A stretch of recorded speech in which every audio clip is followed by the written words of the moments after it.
Islam ini agama yang ajaib.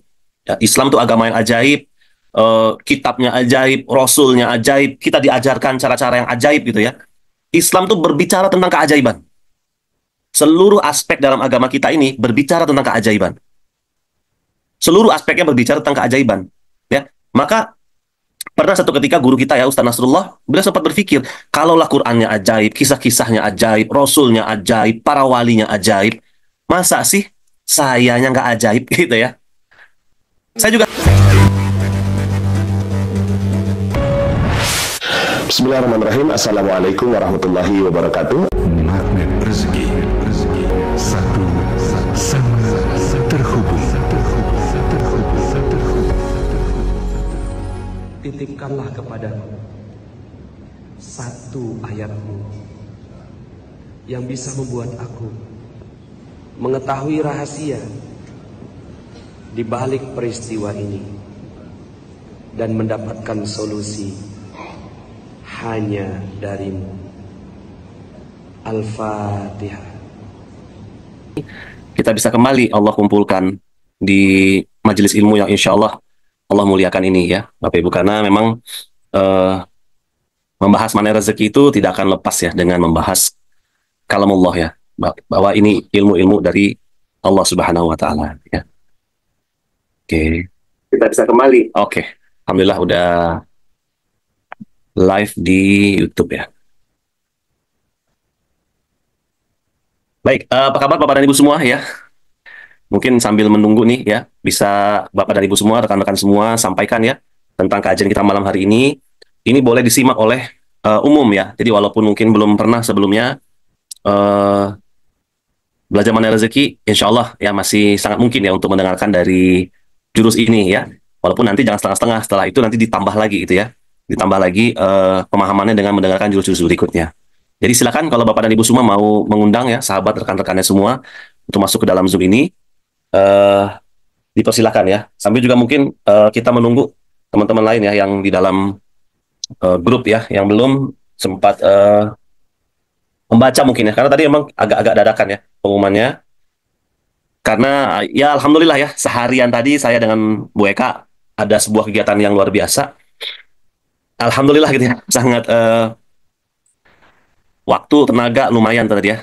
Maka baru sempat ter-share. Sebenarnya niatnya udah dari kemarin kan ya, kalau teman-teman yang alumni SAMR, TAMR, kelas-kelas spesial ya, yang kemarin ikut kajian kita, saya udah sampaikan ya bahwa malam hari ini saya mau menyampaikan materi tentang goa keajaiban gitu ya. Dan wah ini materi yang luar biasa nih Bapak dan Ibu semua ya. Bahkan di dalam audionya Pak Nas, beliau itu sampai memilih tempat-tempat spesial ya untuk merekam audio ini ya. Itu memang saking spesialnya gitu ya, saking spesialnya materi ini gitu, saking dahsyatnya materi ini gitu, sehingga beliau memilih tempat-tempat terbaik supaya dapat energi terbaik juga gitu ya dalam rangka menyampaikannya. Dan memang memang luar biasa ya. Nah nanti bagaimana pemahamannya, saya berdoa pada Allah semoga kita semua diberikan ya pemahaman yang menyeluruh tentang jurus ini khususnya ya, karena ini bisa jadi apa ya, bisa jadi suatu kesimpulan besar gitu ya. Kenapa belajar mengenai rezeki, sehingga akhirnya dari kesimpulan itu kita dapat energi gitu ya. Untuk, wah saya nggak boleh, saya mesti praktek nih gitu ya. Kalau kemarin-kemarin belum sempat praktek, berarti wah hari ini, malam ini nih, saya udah mulai praktek gitu ya. Maka, insya Allah ya, diberikan pemahaman ya. Ini yang di komen ya, ada Bu Gus Nimar ya. Waalaikumsalam warahmatullahi wabarakatuh. Semoga semua sehat, bahagia, lancar, sukses dalam menjalankan aktivitas yang dimuliakan oleh Allah Subhanahu wa taala. Amin, amin ya rabbal alamin. Lalu juga ada Bu Fatmarianti ya dari Jambi. Waalaikumsalam warahmatullahi wabarakatuh. Sama-sama ya Bu ya. Saya juga lagi belajar gitu ya. Karena sering kali nih Bapak dan Ibu ya teman-teman semua. Sering kali ini kayaknya dibuka deh. Sering kali makasih. Saya dibikinin teh sama anak saya. Makasih ya. Sering kali kami misalnya nih ya, kita mau bikin kajian umum gitu ya. Kajian yang sifatnya umum, kita mau ngomong apa ya gitu ya. Karena kan sudah sering kali diomongkan, kemudian juga rekamannya ada banyak gitu ya. Tapi tetap aja ya, yang penyampaian secara live itu pasti berbeda gitu ya. Maka kadang-kadang saya sama Bu Eka tuh suka ngobrol gitu. Kita mau sampaikan apa ya malam hari ini gitu kan. Nah, iya terkadang memang lagi ada hikmah-hikmah yang kita mau sampaikan ya. Lalu kadang-kadang juga lagi belum tahu nih mau nyampaikan apa gitu ya. Kemudian memilih aja, udah deh sampein judul ini aja gitu ya. Nah, kemudian waktu nyampein judul itu, saya baca lagi buku-buku Mana Rezeki, saya baca lagi, atau saya dengarkan lagi materi-materi Pak Nas terkait judul itu gitu ya. Dan ternyata ajaibnya gitu ya. Ya Allah, saya kok kayak baru denger ini materi gitu. Sering banget seperti itu. Ya, lagi mau siap-siap gitu ya, mau menyampaikan kepada Bapak Ibu semua, kita dengerin ulang, kita baca ulang. Ya Allah, kok ternyata dalam banget di jurus gitu ya. Dan itu sangat sering terjadi itu. Maka saya berdoa pada Allah ya, kami berdoa pada Allah, semoga Bapak dan Ibu semua begitu gitu ya. Setiap kali dengar gitu ya, Allah kasih pemahaman baru gitu. Sehingga ya Allah kok kayak baru denger ya gitu ya. Seperti itu. Maka ya itu menjadi doa kami gitu ya. Dan saya juga seringkali itu menjadi kayak teguran gitu dari Allah. Ya, teguran dari Allah gitu. Ya Allah, iya ya. Berarti selama ini yang luput dari saya, ini yang saya belum lakukan gitu loh, Bapak Ibu ya. Kita kan kadang-kadang tahu ilmunya gitu ya, kita menyampaikan, kita ngerti ilmunya, tapi kadang-kadang saat kita mengalami suka nggak ingat gitu kan ya, mau praktekin jurus yang mana gitu ya, mau ngapain lagi gitu. Nah itu sering kejadian gitu loh. Jadi kayak Allah itu memperingatkan kami gitu ya, ngasih tahu kami gitu melalui apa yang mau disampaikan. Maka Bapak dan Ibu semua, akhirnya gitu ya, pada hakikatnya menyampaikan kajian-kajian ilmu mana rezeki ini adalah kebutuhan gitu loh buat penyampainya. Karena penyampainya ini juga harus dikasih rambu-rambu gitu kan ya, harus diingetin terus gitu loh. Udah praktek belum? Udah praktek belum? Jangan ngomong doang gitu kan ya. Praktek belum seperti itu. Maka pada hakikatnya malam hari ini semua kita adalah murid ya, semua kita sedang belajar. Ya, maka kita minta sama Allah semoga dimudahkan ya. Sama-sama kita doa Bapak Ibu semua ya. Bismillahirrahmanirrahim. Rabbi zidni ilman warzuqni fahman. Semoga Allah berikan pemahaman yang luar biasa. Allah izinkan terbuka gitu ya pikiran kita, terbuka hati kita untuk menerima ilmu Allah ini, lalu tergerak kita untuk segera mempraktekannya. Insya Allah ya. Baik. Dan Bapak dan Ibu semua, saya sebenarnya berniat itu ya, membuatkan sebuah slide sebagai panduan. Tapi ternyata saat saya mengulang-ulang kajian jurus malam hari ini, saya malah terlena gitu ya. Saya asyik gitu ya dengerin lagi. Maka minta maaf ya. Mungkin nanti apa yang saya mau sampaikan Bapak Ibu bisa catat. Nah, saya rasa itu sisi terbaiknya ya. Karena ada power ya, ada kekuatan dalam mencatat. Beda tuh ya, yang nyantol di memori kita, waktu kita dengar sambil nyatet, sama kita cuma dengar aja. Itu beda, nyantolnya beda. Ya, lebih dalam nyantolnya kalau diiringi dengan mencatat. Ya, maka bismillah ya, kita semua sama-sama nyatet malam hari ini. Saya juga nyatet nih. Gitu ya, ada catatan saya ada banyak. Ya, semoga semua bisa tersampaikan dengan baik. Saya mau sapa-sapa dulu boleh ya Bapak Ibu ya, karena malam hari ini malam luar biasa dan ini adalah ajang silaturahim ya. Kita sama-sama tahu nih sebagai insan mana rezeki ya, silaturahim kita itu pembuka pintu rezeki dari Allah ya. Bismillah ya. Malam hari ini ada Bang Osri, Masya Allah, tabarakallah. Assalamualaikum Bang. Ya, selamat malam Bang Febri. Malam Bang, Masya Allah ya. Beliau ini sahabat saya ya. Kita dulu sama-sama ikut camp ya Bang ya, camp 36 ya, tahun 2019. Iya. Benar ya Bang ya? Masya Allah, beliau masih istiqomah sampai malam hari ini, luar biasa. Terima kasih ya Bang ya, udah hadir malam hari ini. Iya, Bang Febri. Lalu juga ada Pak Ahmad Ghazali, selamat malam Pak Ahmad.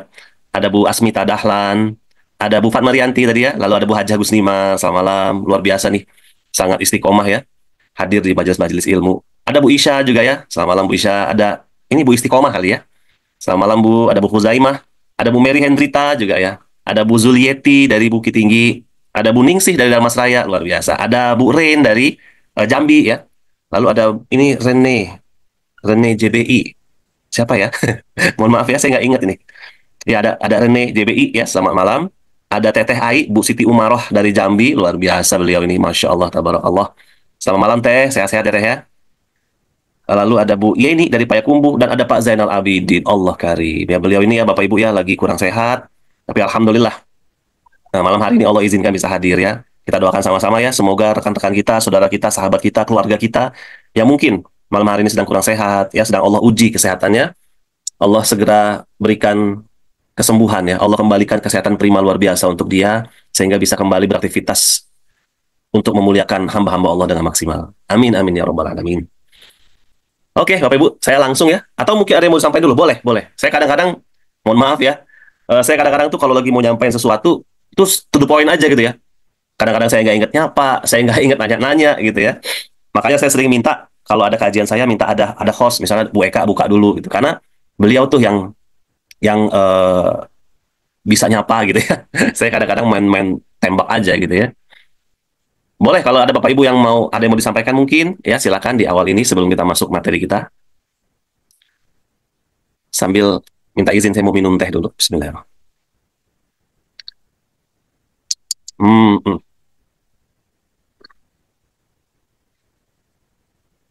Baik, ya kalau emang nggak ada yang mau disampaikan, saya minta izin ya, saya langsung ya. Nauzubillahiminasyaitonirrajim. Nah, Bapak dan Ibu teman-teman semua, malam hari ini yang mau disampaikan itu adalah judulnya Goa Keajaiban. Ya, judulnya adalah Goa Keajaiban. Sahabat sekalian, seperti kita ketahui ya, bahwa Islam ini agama yang ajaib. Ya, Islam itu agama yang ajaib, kitabnya ajaib, rasulnya ajaib, kita diajarkan cara-cara yang ajaib gitu ya. Islam itu berbicara tentang keajaiban. Seluruh aspek dalam agama kita ini berbicara tentang keajaiban. Seluruh aspeknya berbicara tentang keajaiban. Ya, maka pernah satu ketika guru kita ya, Ustaz Nasrullah, beliau sempat berpikir, kalaulah Qur'annya ajaib, kisah-kisahnya ajaib, rasulnya ajaib, para walinya ajaib, masa sih sayanya nggak ajaib gitu ya? Saya juga akhirnya berpikir begitu, iya juga ya, benar. Kisah-kisah yang disampaikan dalam Quran semua kisah-kisah keajaiban. Ya, kita tahu para wali juga semuanya ajaib, para nabi rasul semuanya ajaib. Ya kalau memang Islam ini berbicara tentang keajaiban, nggak mungkin saya sebagai umat Islam nggak ajaib gitu. Ya, nggak mungkin saya sebagai umat Islam nggak ajaib gitu loh. Sebenarnya ajaib itu apa, Bapak dan Ibu semua? Ajaib itu ya, ajaib itu adalah hadirnya pertolongan Allah dalam hidup kita gitu loh. Ya, hadirnya pertolongan Allah dalam hidup kita. Yang hadirnya pertolongan Allah itu tidak bisa diduga gitu. Ya, akal kita nggak bisa menduganya gitu loh. Pikiran kita nggak bisa nebak. Ya, kapan datangnya, dari mana arah datangnya, apakah ada wasilah datangnya. Mau misalnya ngomongin harta atau duit, berapa jumlahnya. Nggak tahu. Ya, misteri gitu. Nah, tapi begitulah pola hadirnya pertolongan Allah. Ya, pola hadirnya pertolongan Allah itu beyond sunnatullah. Ya, melampaui sunnatullah. Sunnatullah itu seperti apa contohnya? Air dididihkan gitu ya. Lalu pada titik 100 derajat Celcius dia mendidih. Itu sunnatullah. Ya. Ini ada barang gitu ya. Bola misalnya. Kita lempar ke atas, nanti ada pada satu titik dia akan kembali turun ke bawah. Itu sunnatullah. Ya. Sunnatullah. Kemudian juga sebab akibat. Nah, sebab akibat juga itu sunnatullah. Karena saya sebab akibat lah. Contoh Bapak Ibu mungkin sering tahu ya. Kalau misalnya haus, minum. Lalu setelah minum hilang dahaga misalnya gitu ya. Sebab akibat. Nah, unsur sebab akibat inilah yang paling sering dikedepankan oleh kaum-kaum intelektual. Ya, khususnya orang-orang barat sana. Ya, para peneliti dan lain-lain. Mereka paling demen nih, paling suka nih ngomongin sebab akibat. Ya. Kalau sesuatu itu nggak bisa dijelaskan dengan logik, dengan ilmu pengetahuan, maka dia tidak nyata, nggak real gitu. Ya. Sebab akibat nggak mungkin gitu ya. Kenapa bisa ada malam? Pasti ada penyebabnya, makanya akhirnya ada malam. Kenapa bisa ada siang? Kenapa bisa ada bintang-bintang bersinar? Kenapa bintang ada yang besar, ada yang kecil gitu ya? Itu hukum sebab akibat itu yang dikaji terus oleh para intelektual, para saintis. Ya. Sehingga nih para saintis ini kalau misalnya nggak kenal Tuhan nih, ya bisa jadi makin jauh gitu ya. Karena dia merasa bahwa dengan akal pikirannya itulah dia bisa mengerti dunia, dia bisa memahami kehidupan gitu ya. Pokoknya sebab akibat. Ini ada satu kisah waktu itu ya, tahun 1930-an kalau nggak salah, yaitu para peneliti keren pada masanya itu berkumpul ya dalam sebuah forum. Itu mereka membahas tentang teori fisika kuantum, ya, lagi membahas tentang teori fisika kuantum. Hadir diantaranya ada Albert Einstein dan ada Bohr ya. Bohr ini saya nama panjangnya saya nggak ingat. Itu peneliti yang keren pada masanya gitu. Mereka tuh sedang berdiskusi tentang teori fisika kuantum, lalu sampai pada kesimpulan akhirnya ada dua kubu yang berseberangan. Kesimpulan dari pertemuan itu hadir dua kubu yang berseberangan. Yang pertama, kubu yang menganggap bahwa udah teori fisika kuantum itu selesai. Memang seperti ini adanya. Ya, fisika ada sebuah realita yang nggak bisa kita jelasin. Ya, dia beda rumusnya dengan rumus-rumus yang kita tahu selama ini. Itulah dunia kuantum. Itu ada hasil salah satu pihaknya. Mereka menganggap bahwa udah teori kuantum itu udah final, udah selesai, nggak bisa dibahas lagi. Bahwa memang kesimpulannya adalah ada sebuah dunia, gitu, ada sebuah realita di mana ruang dan waktu yang kita tahu sekarang itu udah nggak relevan lagi di dunia itu. Namanya dunia kuantum. Udah selesai gitu ya. Semuanya di dunia kuantum serba tidak pasti. Uncertainty. Nggak pasti, kadang nggak tahu rumusnya apa. Ya, makin jauh, makin dalam, makin dahsyat, beda-beda rumusnya. Nggak bisa ditebak gitu. Contoh kita kan gini ya, kalau kita Bapak Ibu ya. Kalau kita lempar dari jarak sekian, ya berat bendanya sekian, kita lempar ke dalam air, maka riak airnya bisa diukur. Begitu lempar batu misalnya ya, dengan berat sekian, dari jarak sekian, dengan kekuatan sekian, maka begitu batu itu masuk menyentuh permukaan air, maka air akan mengeluarkan riak-riaknya. Berapa jumlah riaknya, berapa lama riaknya bekerja, itu bisa diukur tuh. Menurut para saintis, itulah ukurannya gitu kan. Harus bisa diukur. Segala sesuatu di universe ini harus bisa diukur. Itulah saintis. Tapi mereka punya kesimpulan berbeda terhadap dunia kuantum pada saat itu. Mereka bilang, udah finish dunia kuantum. Memang nggak bisa diukur, karena udah nggak relevan lagi dunia dan waktunya. Makin diukur, makin dalam, makin membingungkan. Tapi makin wow gitu ya, blow mind gitu. Wow, dunia kuantum, wow gitu ya, mengejutkan terus gitu. Nah ini kesimpulan salah satu pihak yang didukung oleh saintis yang bernama Bohr kalau saya nggak salah namanya. Tapi kesimpulan ini dibantah habis-habisan sama kubu satu lagi, yaitu kubu Albert Einstein. Dia bilang nggak mungkin di dunia ini ada sesuatu yang nggak bisa diukur, yang nggak bisa ditebak, yang nggak bisa diprediksi. Nggak mungkin. Dunia kuantum ini belum selesai. Pasti ada missing piece, kata dia. Ada sesuatu, ada teori yang belum lengkap nih. Dunia kuantum ini belum selesai. Nggak mungkin dunia kuantum nggak bisa dijelasin, gitu.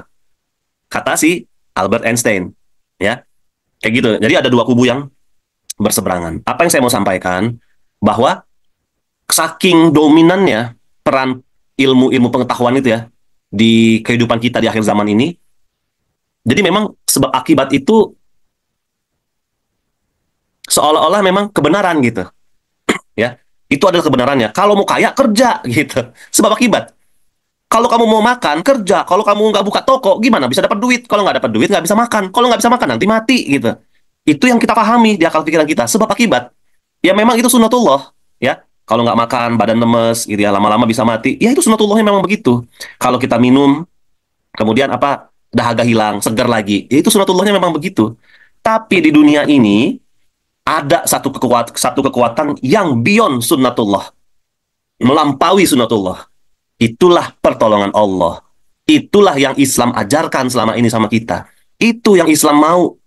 Umat Islam itu menjadi seperti itu. Benar ada sunnatullah, tapi ada yang beyond sunnatullah. Kalau Allah mau, ya, bahkan air dididihkan sampai ke titik 100 derajat Celcius. Mungkin masih dingin. Kalau Allah mau. Kalau Allah berkehendak.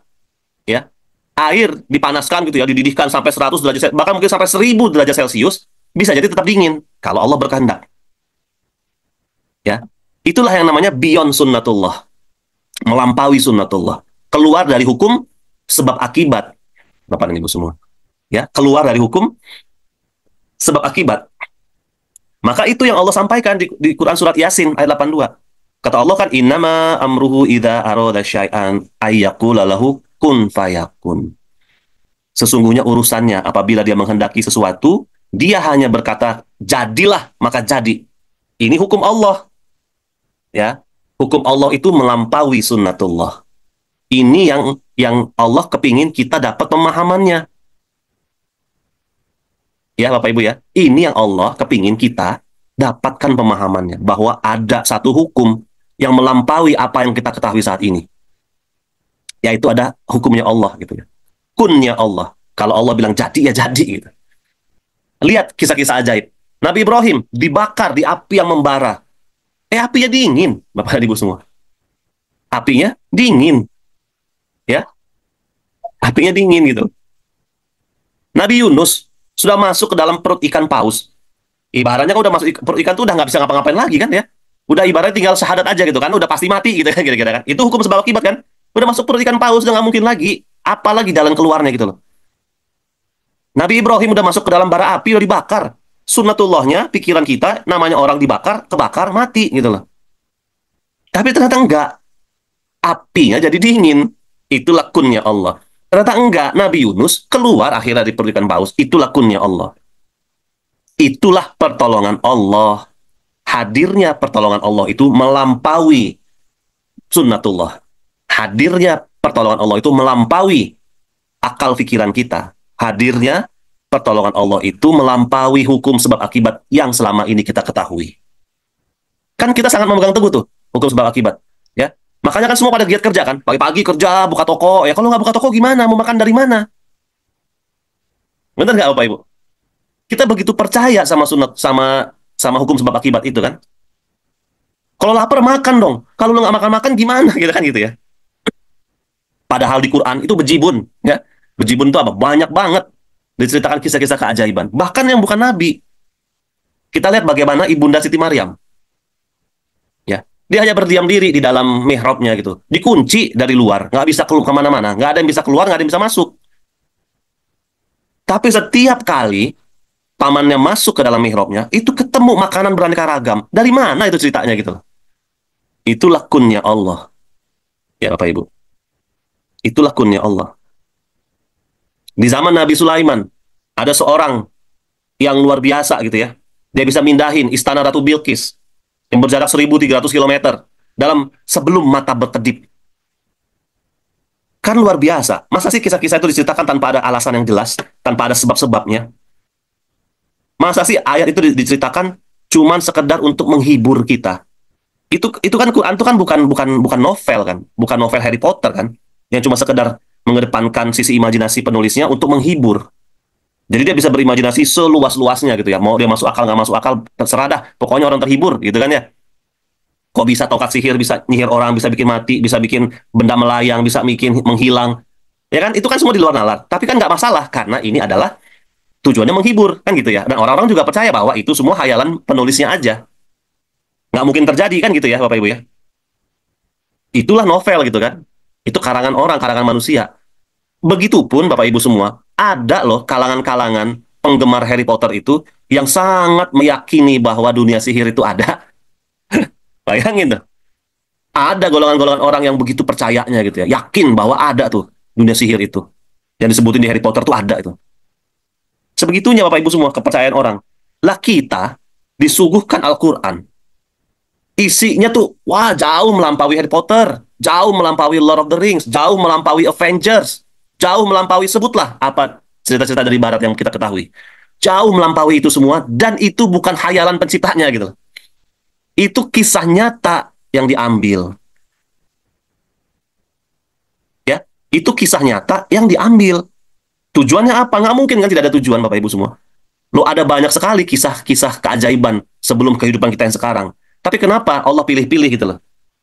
Pilih-pilih beberapa saja yang akhirnya dimasukkan dalam Quran. Kan kalau akal kita berpikir, kita pasti, wah ini pasti ada sebabnya. Kenapa Allah pilih-pilih gitu kan? Kalau saya meyakini gitu, kisah-kisah pilihan Allah itu, saya sangat meyakini, dia bakal terulang kembali itu di masa-masa akhir zaman ini. Artinya, sangat besar kemungkinan itu bisa terjadi lagi pada kehidupan kita. Yang ajaib-ajaib itu ya, kisah-kisah keajaiban itu bisa terjadi lagi pada kehidupan kita. Itu yang saya yakini. Agamanya ajaib, kisah-kisah Qur'annya ajaib, nabinya ajaib. Nggak mungkin saya nggak ajaib. Maka di mana rezeki kita simpulkan. Ya, bentuk pertolongan Allah itu hadir dalam yang disebut sebagai keajaiban. Keajaiban untuk para nabi itu disebut mukjizat. Untuk para nabi ada mukjizat ya. Rasulullah bisa membelah bulan. Rasulullah bisa keluar air susu dari sela-sela jari jemarinya. Lalu Al-Qur'an. Al-Qur'an itu juga adalah mukjizatnya Nabi Muhammad SAW. Nabi Ibrahim dibakar ke dalam api, apinya dingin. Nabi Musa membelah lautan. Ya, Nabi Yunus keluar dari perut ikan paus, gitu ya. Mukjizat Allah, pertolongan Allah untuk para nabi. Lalu ada lagi tuh, level bawahnya lagi. Mukjizat Allah untuk, pertolongan Allah, keajaiban untuk yang bukan nabi.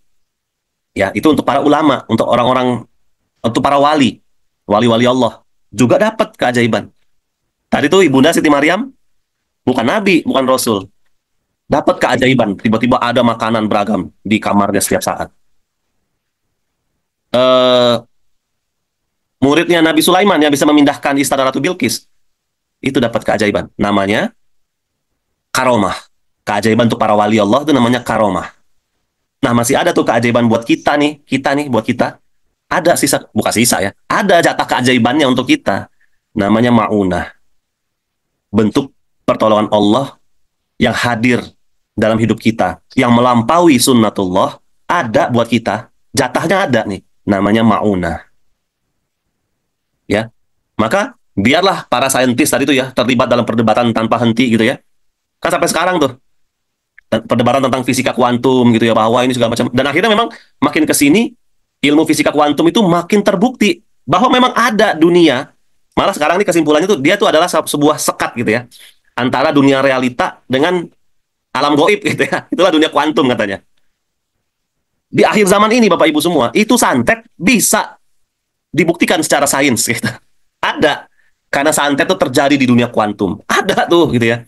Maka mana rezeki ngajarin dunia kuantum itu bukan hal yang imajinasi gitu loh. Ada pembuktian saintifiknya ada. Kan kita bilang keajaiban terjadi di dunia kuantum itu ada. Ya. Disebutkan oleh Einstein. Ya. Tapi kan saya bukan bidang saya nggak bisa menjelaskan lebih detail, tapi ada, percaya aja. Guru kita tuh Pak Nas tuh ya, beliau tuh saintis. Ya, lulusan FMIPA UI. Penelitiannya pernah dimuat pada sebuah jurnal di Malaysia. Beliau tuh saintis. Nggak mungkin beliau bikin suatu tulisan ya, suatu pernyataan yang nggak ada dasarnya gitu, kira-kira gitu. Saintis kan gitu kan ya. Sangat kental hukum sebab akibatnya. Benar nggak Bapak Ibu? Guru kita tuh saintis. Pak Nas tuh saintis. Nggak mungkin dia bikin sebuah pernyataan tanpa ada dasarnya. Maka udah, sami'na wa ta'na aja. Percaya sama beliau. Insya Allah ada dasarnya semua. Nah, itu yang ditawarkan kepada umat Islam. Sebuah pertolongan Allah yang hadirnya melampaui sunnatullah. Ya, maka di dalam Islam ada kubunya gitu. Ada kubu-kubu orang Islam, ya. Ada kubunya orang beriman gitu ya. Islam iman kan ya. Jadi dia percaya gitu. Ada lagi kubunya orang mukmin. Ya, bedanya apa? Kalau iman tuh dia udah percaya gitu loh. Percaya sih, kadang-kadang gitu ya. Ada sihnya. Tapi kalau udah mukmin, hakul yakin tanpa keraguan-raguan gitu. Yakin. Ya, maka mana rezeki ngajak kita ke pindah gitu loh. Dari sekedar percaya jadi yakin. Kan kita percaya nggak kalau ada gitu ya dunia keajaiban yang disebut maunah itu buat kita? Percaya. Percaya nggak kisah-kisah ajaib dalam Al-Quran? Percaya gitu. Yakin nggak kalau kisah-kisah keajaiban yang diceritakan dalam Al-Quran itu sangat mungkin terjadi pada diri kita saat ini? Mungkin bilangnya ya percaya gitu, tapi yakin nggak? Gitu ya. Maka kita diajak nih sekarang ya untuk ke level yakin, ke level mukmin. Ya, bagaimana? Yakin nggak? Kita jawabnya gini ya, yakin, bisa. Allahu Akbar. Ya, Bapak Ibu walaupun nggak buka mikrofon, nggak buka kamera, sama-sama ya. Yakin nggak keajaiban bisa terjadi pada diri kita semua? Yakin, bisa. Allahu Akbar. Sekali lagi, percaya, yakin nggak kalau keajaiban itu ada dan bisa terjadi pada diri kita? Yakin, bisa. Allahu Akbar. Itu kita mau naik level dari iman menjadi mukmin, dari percaya jadi yakin. Yakin itu apa? Udah nggak ada keraguan-raguan. Full percayanya. Yakin, bisa. Allahu Akbar. Makasih Pak Lutfi. Ya, yakin, bisa. Allahu Akbar. Tetapkan tuh keyakinannya. Ya, Bapak Ibu ya. Kenapa perlu keyakinan ini disampaikan di awal? Karena berbicara tentang gua keajaiban, itu udah levelnya harus yakin. Ya, untuk mencapai keajaiban ternyata Allah kasih kendaraannya gitu loh. Allah kasih fasilitas gitu kira-kira. Ada fasilitasnya, ya. Ada fasilitas yang Allah berikan gitu loh untuk kita dalam rangka kita mendapatkan maunahnya Allah tadi. Ya. Makasih Pak Anggis ya. Yakin bisa. Allahu Akbar. Ya. Terus gaungkan terus supaya kita pindah level dari iman menjadi mukmin. Yakin, yakin, yakin bisa. Allahu Akbar. Karena ditutup dengan Allahu Akbar. Kalau Allah mau, kata Allah kun, maka jadi gitu loh. Maka kunnya Allah ini yang kita minta. Ya. Kunnya Allah ini yang kita minta. Yakin bisa. Allahu Akbar. Ya. Itu yang kita mau tingkatkan gitu dah dalam diri kita gitu ya. Kalau Allah berkehendak maka jadi gitu ya. Nah, ketika kita mendekat kepada Allah, maka Allah itu senang gitu ya. Kita berjalan menuju Allah, Allah berlari mendekati kita. Kira-kira gitu gambarannya. Ya, menggambarkan betapa Allah itu, ya Allah, Allah Maha Pengasih, Allah Maha Penyayang. Kata Allah ya ibaratnya ya, udah disiapin nih gitu loh. Ya, apa sih persoalannya kata Allah? Kenapa? Apa persoalannya? Ada persoalan rumah tangga nggak harmonis, suami istri nggak akur, anak-anak tidak soleh-solehah, atau mungkin ada persoalan-persoalan keuangan, ada utang atau amanah, ada piutang yang belum terbayar, mungkin ada proyek yang sedang kita kerjakan tapi mangkrak gitu ya, nggak bisa jalan lagi. Apa persoalannya kata Allah? Apa persoalannya? Ayo mendekat gitu kata Allah. Ini ada solusi kata Allah. Ini nih ada maunah nih buat kamu nih kata Allah. Tapi ayo sini deket. Karena maunah ini nggak mungkin bisa kita ambil kalau level kita masih sekedar iman yang abal-abal gitu ya. Saya bilang abal-abal karena ya percaya nggak percaya gitu ya. Kalau yang menurut kita masuk akal kita percaya, yang menurut kita nggak masuk akal, oh iya percaya deh gitu ya. Percaya nggak kalau kisah keajaibannya Ibunda Siti Maryam bisa terjadi pada hidup kita? Yang tiba-tiba dapat makanan. Nah mulai kan, muter gitu kan akalnya. Itu disebutkan tuh mukjizat Nabi Zakaria. Ya, usia udah secara sunatullah rasanya nggak mungkin lagi bisa punya anak. Dia sudah usia lanjut, istrinya mandul. Secara sunatullah rasanya nggak mungkin lagi. Tapi ternyata kunnya Allah yang bekerja beyond sunnatullah, melampaui sunnatullah. Luar biasa Bapak Ibu. Luar biasa. Janjinya Allah ini luar biasa. Tapi bagaimana bisa beyond sunnatullah? Ya kitanya harus juga pada level beyond. Ya, apa namanya, levelnya harus melampaui itu gitu loh. Yakin gitu, hadirkan keyakinannya. Ya, kenapa? Karena memang Islam itu ya, Islam mengajarkan tentang pertolongan Allah gitu loh. Jadi bukan sekedar hal-hal yang tersirat dalam bentuk kisah-kisah keajaiban, enggak. Diajarin sama Allah. Ya, diajarin sama Allah. Kata Allah dalam Quran, "Idza jaa nasrullahi wal fath." Apabila telah datang pertolongan Allah dan kemenangan kata Allah. Diajarin tuh sama Allah. Dan engkau melihat manusia berbondong-bondong masuk agama Allah. Fasabbih kata Allah, bertasbihlah dalam memuji Tuhanmu dan mohonlah ampunan kepadanya. Sungguh Dia Maha Penerima taubat. Diajarin sama Allah, gimana tuh bisa nasrullah tuh datang, ya kan? Bagaimana bisa pertolongan Allah tuh datang? Bagaimana kita bisa menang? Diajarin sama Allah. Fasabbih kata Allah. Bertasbih dan memuji Tuhanmu, kemudian minta ampun sama Allah. Maka kamu akan melihat pertolongan Allah dan kemenangan itu hadir. Akhirnya piutang yang lama nggak terbayar, jadi terbayar. Akhirnya amanah-amanah yang selama ini nggak bisa kita lunasi, terlunaskan. Yang menurut akal kita rasanya nggak mungkin. Lunas. Ya, itu janji Allah Bapak dan Ibu semua. Maunahnya Allah itu datangnya ajaib. Nggak perlu metodologi. Nggak perlu diteliti-teliti gitu loh. Ajaib datangnya. Dan itu berlaku buat semua. Allah adil. Dikasih rata buat kita semua maunah itu. Persoalannya adalah, kita mau ambil atau enggak? Ya saya mau ambil Pak. Maka hadirkan keyakinan dalam diri bahwa ada maunah Allah itu buat kita. Ada tuh pertolongan Allah itu. Lunas itu pasti. Gitu. Karena itu pertolongan Allah. Kan kita suka ngukur. Gimana bisa lunas?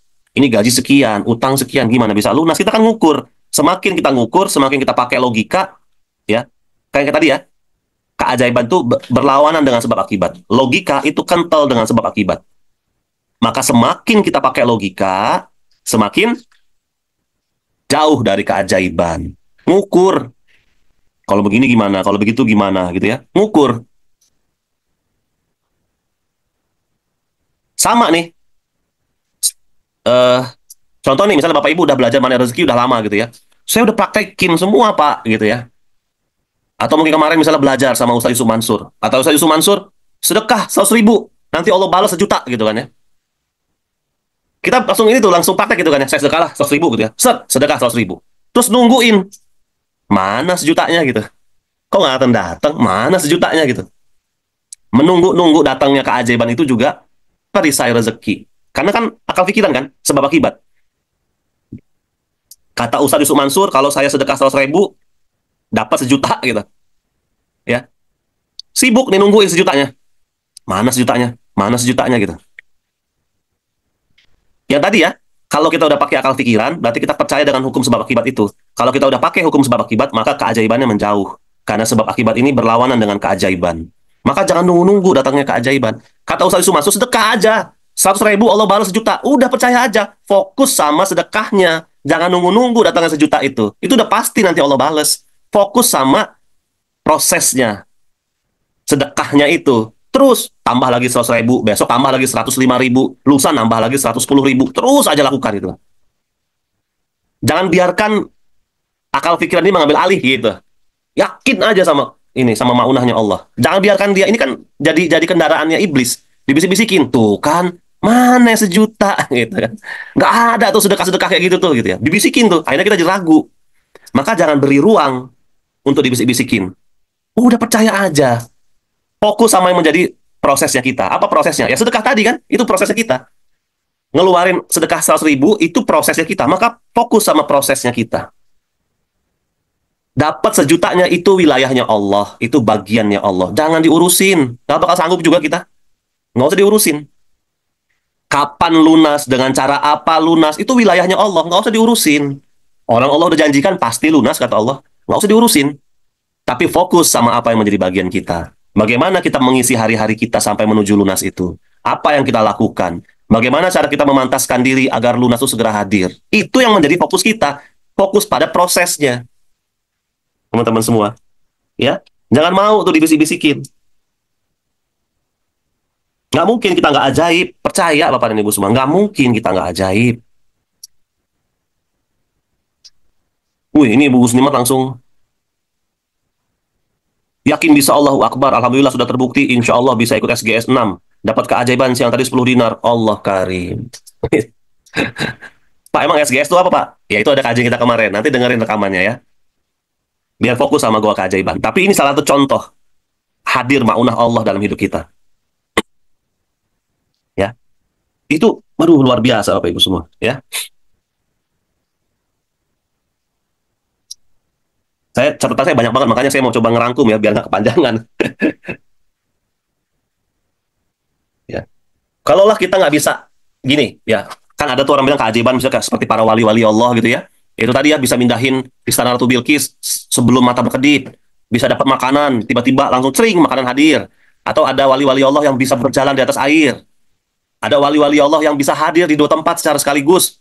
Hari ini sholat Jumat di Padang. Di waktu bersamaan dia juga terlihat ada di Masjidil Haram misalnya. Ya itu tuh karomahnya wali-wali Allah, keajaiban wali-wali Allah.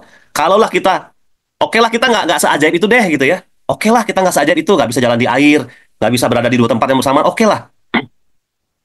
Tapi paling nggak lunas lah gitu ya.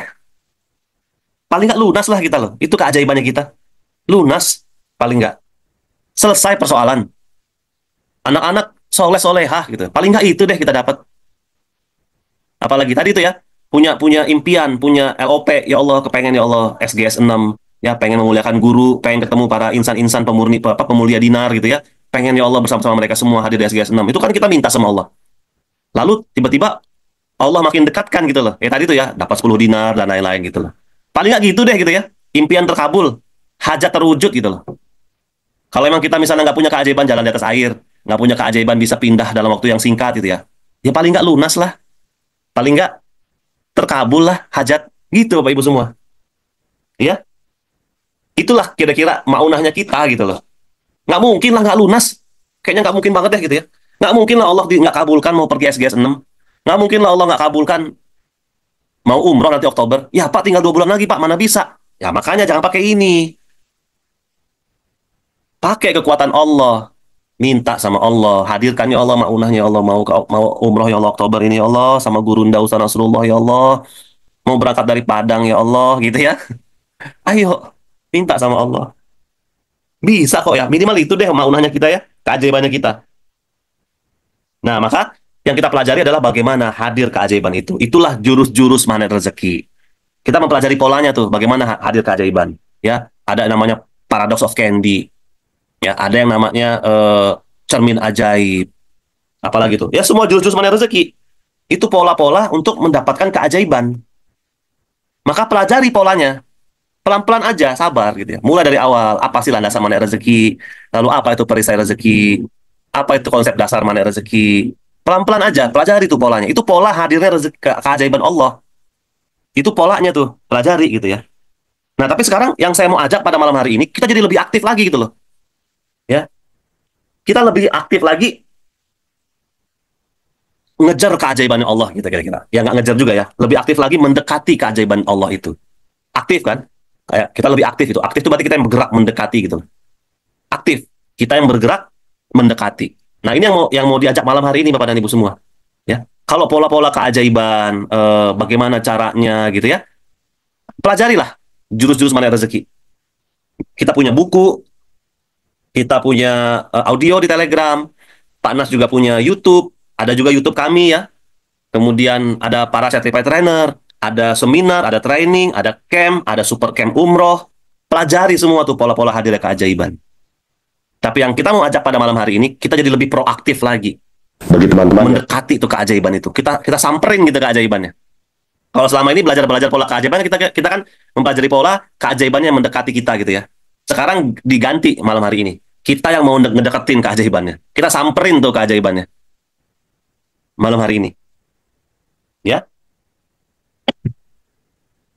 Jadi gimana Pak caranya mendekati keajaiban Pak? Ya, bagaimana Pak caranya? Proaktif untuk mendekati keajaiban. Nah, ternyata Bapak Ibu semua ya, keajaiban itu terjadi saat kita masuk goa. Keajaiban terjadi saat kita masuk goa. Kan kita masuk, berarti kan kita aktif. Kita yang aktif masuk goa. Ya, aktif kita mendekati keajaiban. Ini ada lagi nih dari Bu Yeni Payakumbu. Alhamdulillah sudah terbukti dengan meminjamkan uang 50.000 dapat keajaiban. Dengan hitungan jam masuk uang ke rekening dengan jumlah yang sangat fantastis. Awalnya bingung dan nggak percaya. Akhirnya baru ngeh, itulah keajaiban dari Allah. Ya itu. Hadirnya pertolongan Allah itu nggak bisa diduga-duga gitu loh. Ya. Nggak bisa diduga-duga. Dari mana ceritanya? Cuman meminjamkan loh. Ya, bukan ngeluarin uang. Minjemin 50.000 ya. Kita cuman meringankan mungkin. Ada sahabat kita yang lagi nggak mudah hidupnya. Kita ringankan dengan meminjamkan uang 50.000. Tapi ternyata langsung hadir keajaiban Allah itu. Maka dibikin lebih ajaib lagi nih malam hari ini. Dibikin lebih ajaib lagi, kita proaktif. Masuk ke dalam goa keajaiban. Karena keajaiban terjadi di dalam goa. Apalagi itu Bu Fan Marianti. Saya beri 15.000 berupa jilbab. Saya dapat 1 juta cash. Allahu Karim Bu. Apakah sama ya Pak? Iya. Itulah bentuk pertolongan Allah. Kita kadang-kadang nggak nyangka kan. Kita nggak ada niatan juga gitu ya.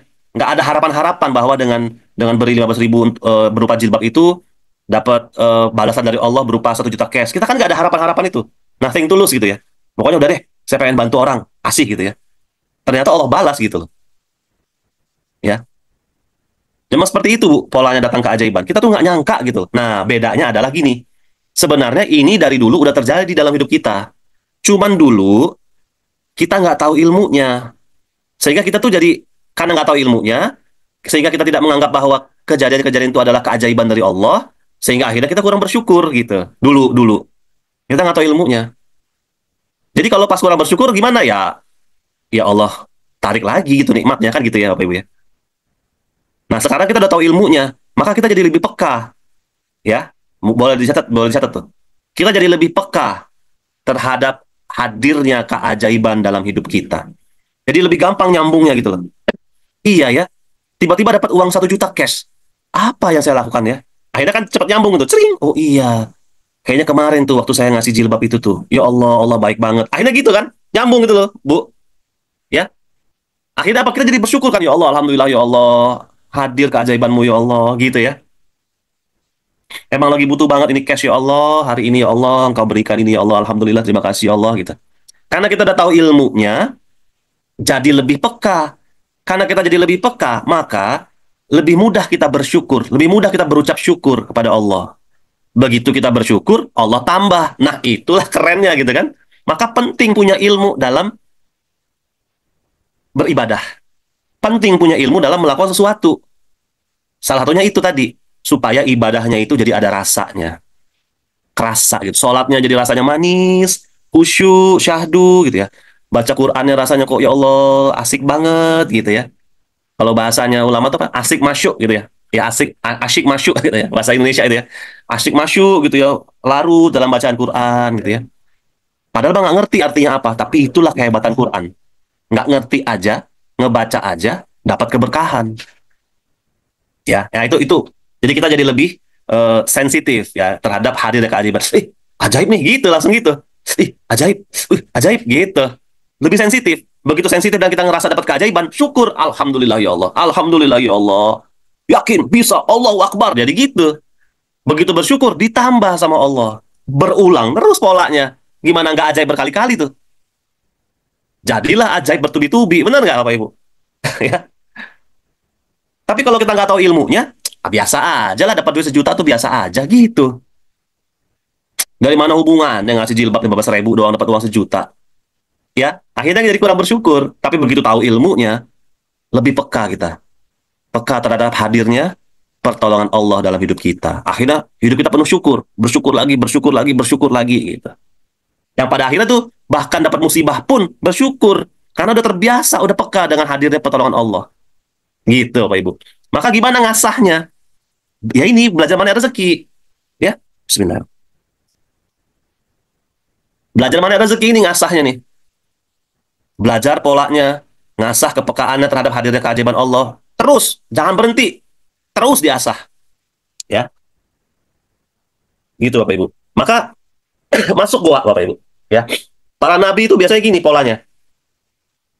Begitu setiap kali masuk goa, hadir keajaiban. Gitu. Setiap kali masuk goa, hadir keajaiban. Goanya Nabi Yunus berada di perut ikan paus. Goanya Nabi Yusuf masuk dalam sumur, lalu jadi budak, lalu masuk penjara. Itu goanya. Kan setelah itu terjadi keajaiban.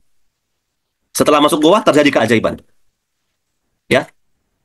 Kemudian goanya Nabi Muhammad yaitu goa Hiro. Ya, beliau bertahanus ya. Bahasa Indonesianya tak semedi gitu ya. Berdiam diri di dalam gua gitu ya. Merenungi Allah udah 40 tahun ya gitu ya. Dapat keajaiban. Dapat keajaiban berupa hikmah Islam ya. Dapat tuntunan dari Allah. Begitu polanya. Masuk goa dapat keajaiban. Masuk goa dapat keajaiban. Makanya saya bilang kita lebih proaktif mendekati keajaiban itu. Datengin keajaibannya.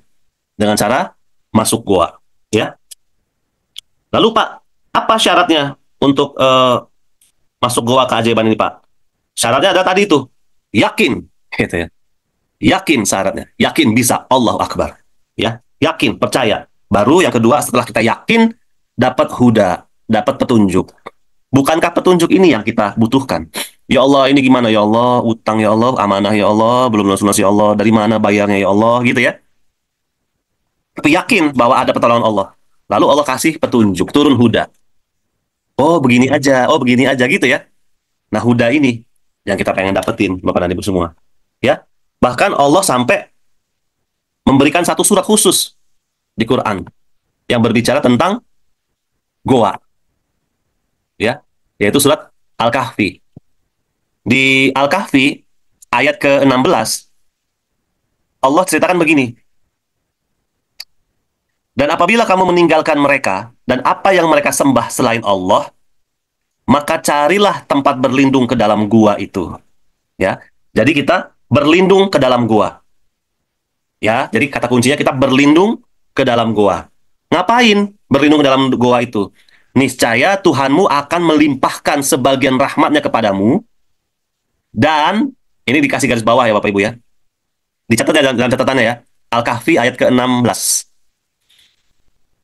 Tuhanmu akan melimpahkan sebagian rahmatnya kepadamu dan menyediakan sesuatu yang berguna bagimu dalam urusanmu. Allah Karim. Disediakan. Ya, disediakan Bapak Ibu. Dikasih, disediakan, di-provide. Disediakan. Sesuatu yang berguna bagimu dalam urusanmu. Masuklah ke dalam goa itu, berlindung ke dalam goa itu, niscaya Tuhanmu akan melimpahkan sebagian rahmatnya kepadamu, dan menyediakan sesuatu yang berguna bagimu dalam urusanmu. Maka masuklah ke dalam goa itu, berlindung ke dalam goa itu. Masya Allah. Disediakan Bapak Ibu. Disediakan segala sesuatu yang memperlancar urusan kita. Sekarang apa yang menjadi urusan kita hari ini? Apa yang menjadi persoalan kita hari ini? Allah sediakan bala bantuannya. Kan luar biasa Bapak Ibu. Kata Bu Yeni dari Payakumbuh, benar sekali Pak Feb, setelah mengamalkan ilmu MR ini, kalau lagi ibadah rasanya ringan. Ya itulah, itu keajaiban Allah tuh. Itu rezeki dari Allah. Nikmat beribadah. Dalam sholat sering merasakan merinding, keluar air mata gitu ya. Rasa dekat dengan Allah. Masya Allah, tabarakallah. Itu tuh Bapak Ibu, itu rezeki yang luar biasa. Nikmat dalam beribadah. Ada rasa dalam beribadah. Subhanallah. Kata Bu Fatmarianti juga gitu. Apa seperti ini, Pak? Setelah dapat keajaiban, pelajari lagi. Setiap berbuat keajaiban, apa keajaiban terus dilakukan. Boleh, Bu. Jadi kita bikin jurnal keajaiban. Karena kadang-kadang manusia ini kalau nggak tertulis, ya, tidak terukur, kadang-kadang kita suka nggak ingat, kita suka kurang yakin gitu ya. Maka boleh ditulis jurnal keajaiban. Hari ini, jam segini, tanggal segini, saya dapat keajaiban. Gara-gara saya melakukan ini, Allah balas yang ini. Hari ini, jam segini, dapat keajaiban. Saya melakukan ini, Allah balas ini. Dibikin jurnal keajaiban. Apa keajaiban, apa rezeki yang hari ini udah Allah kasih? Keajaiban apa yang Allah beri hari ini? Rezeki apa yang Allah kasih hari ini buat kita? Dibikin jurnalnya tuh. Tulis. Nanti lama-lama Bapak Ibu udah nggak sanggup lagi nulisnya. Saking banyaknya rezeki yang Allah limpahkan untuk kita. Tapi tulis, silakan tulis. Kan kita mau belajar lagi, ya. Kita mau belajar lagi dari kata Bu Fatmarianti ya. Dapat keajaiban, belajar lagi, berbuat baik, apa keajaibannya, terus bolak-balik begitu. Maka itulah yang menjadi doa kita gitu ya. Keajaiban bertubi-tubi. Alias apa? Menjadi insan yang selalu ditolong Allah. Itulah yang keajaiban bertubi-tubi. Kita menjadi insan yang selalu ditolong Allah. Apapun persoalannya, turun bala bantuan Allah. Apapun persoalannya, turun bala bantuan Allah. Salah satu yang kita bisa lakukan agar itu terjadi adalah masuk dalam goa keajaiban. Ya, masuk dalam goa keajaiban. Sekali lagi ya Bapak Ibu ya, keajaiban itu adalah beyond sunnatullah, melampaui sunnatullah. Nah, sekarang saya mau sampaikan, boleh dicatat ya. Apa prinsip masuk goa? Nah ya, prinsip masuk goa. Ada 7 prinsip kita masuk goa keajaiban. Yang pertama, dia harus sepi dan terasing. Sepi dan terasing. Nabi Muhammad ya ke dalam goa Hira ya, sepi dan terasing. Itu kan sampai manjat bukit ya, kemudian masuk ke dalam ya gitulah ya, sepi dan terasing. Lalu yang kedua, lepas dari seluruh hiruk pikuk dunia. Ya, ini prinsipnya dulu ya kita sampaikan ya. Lepas dari seluruh hiruk pikuk dunia.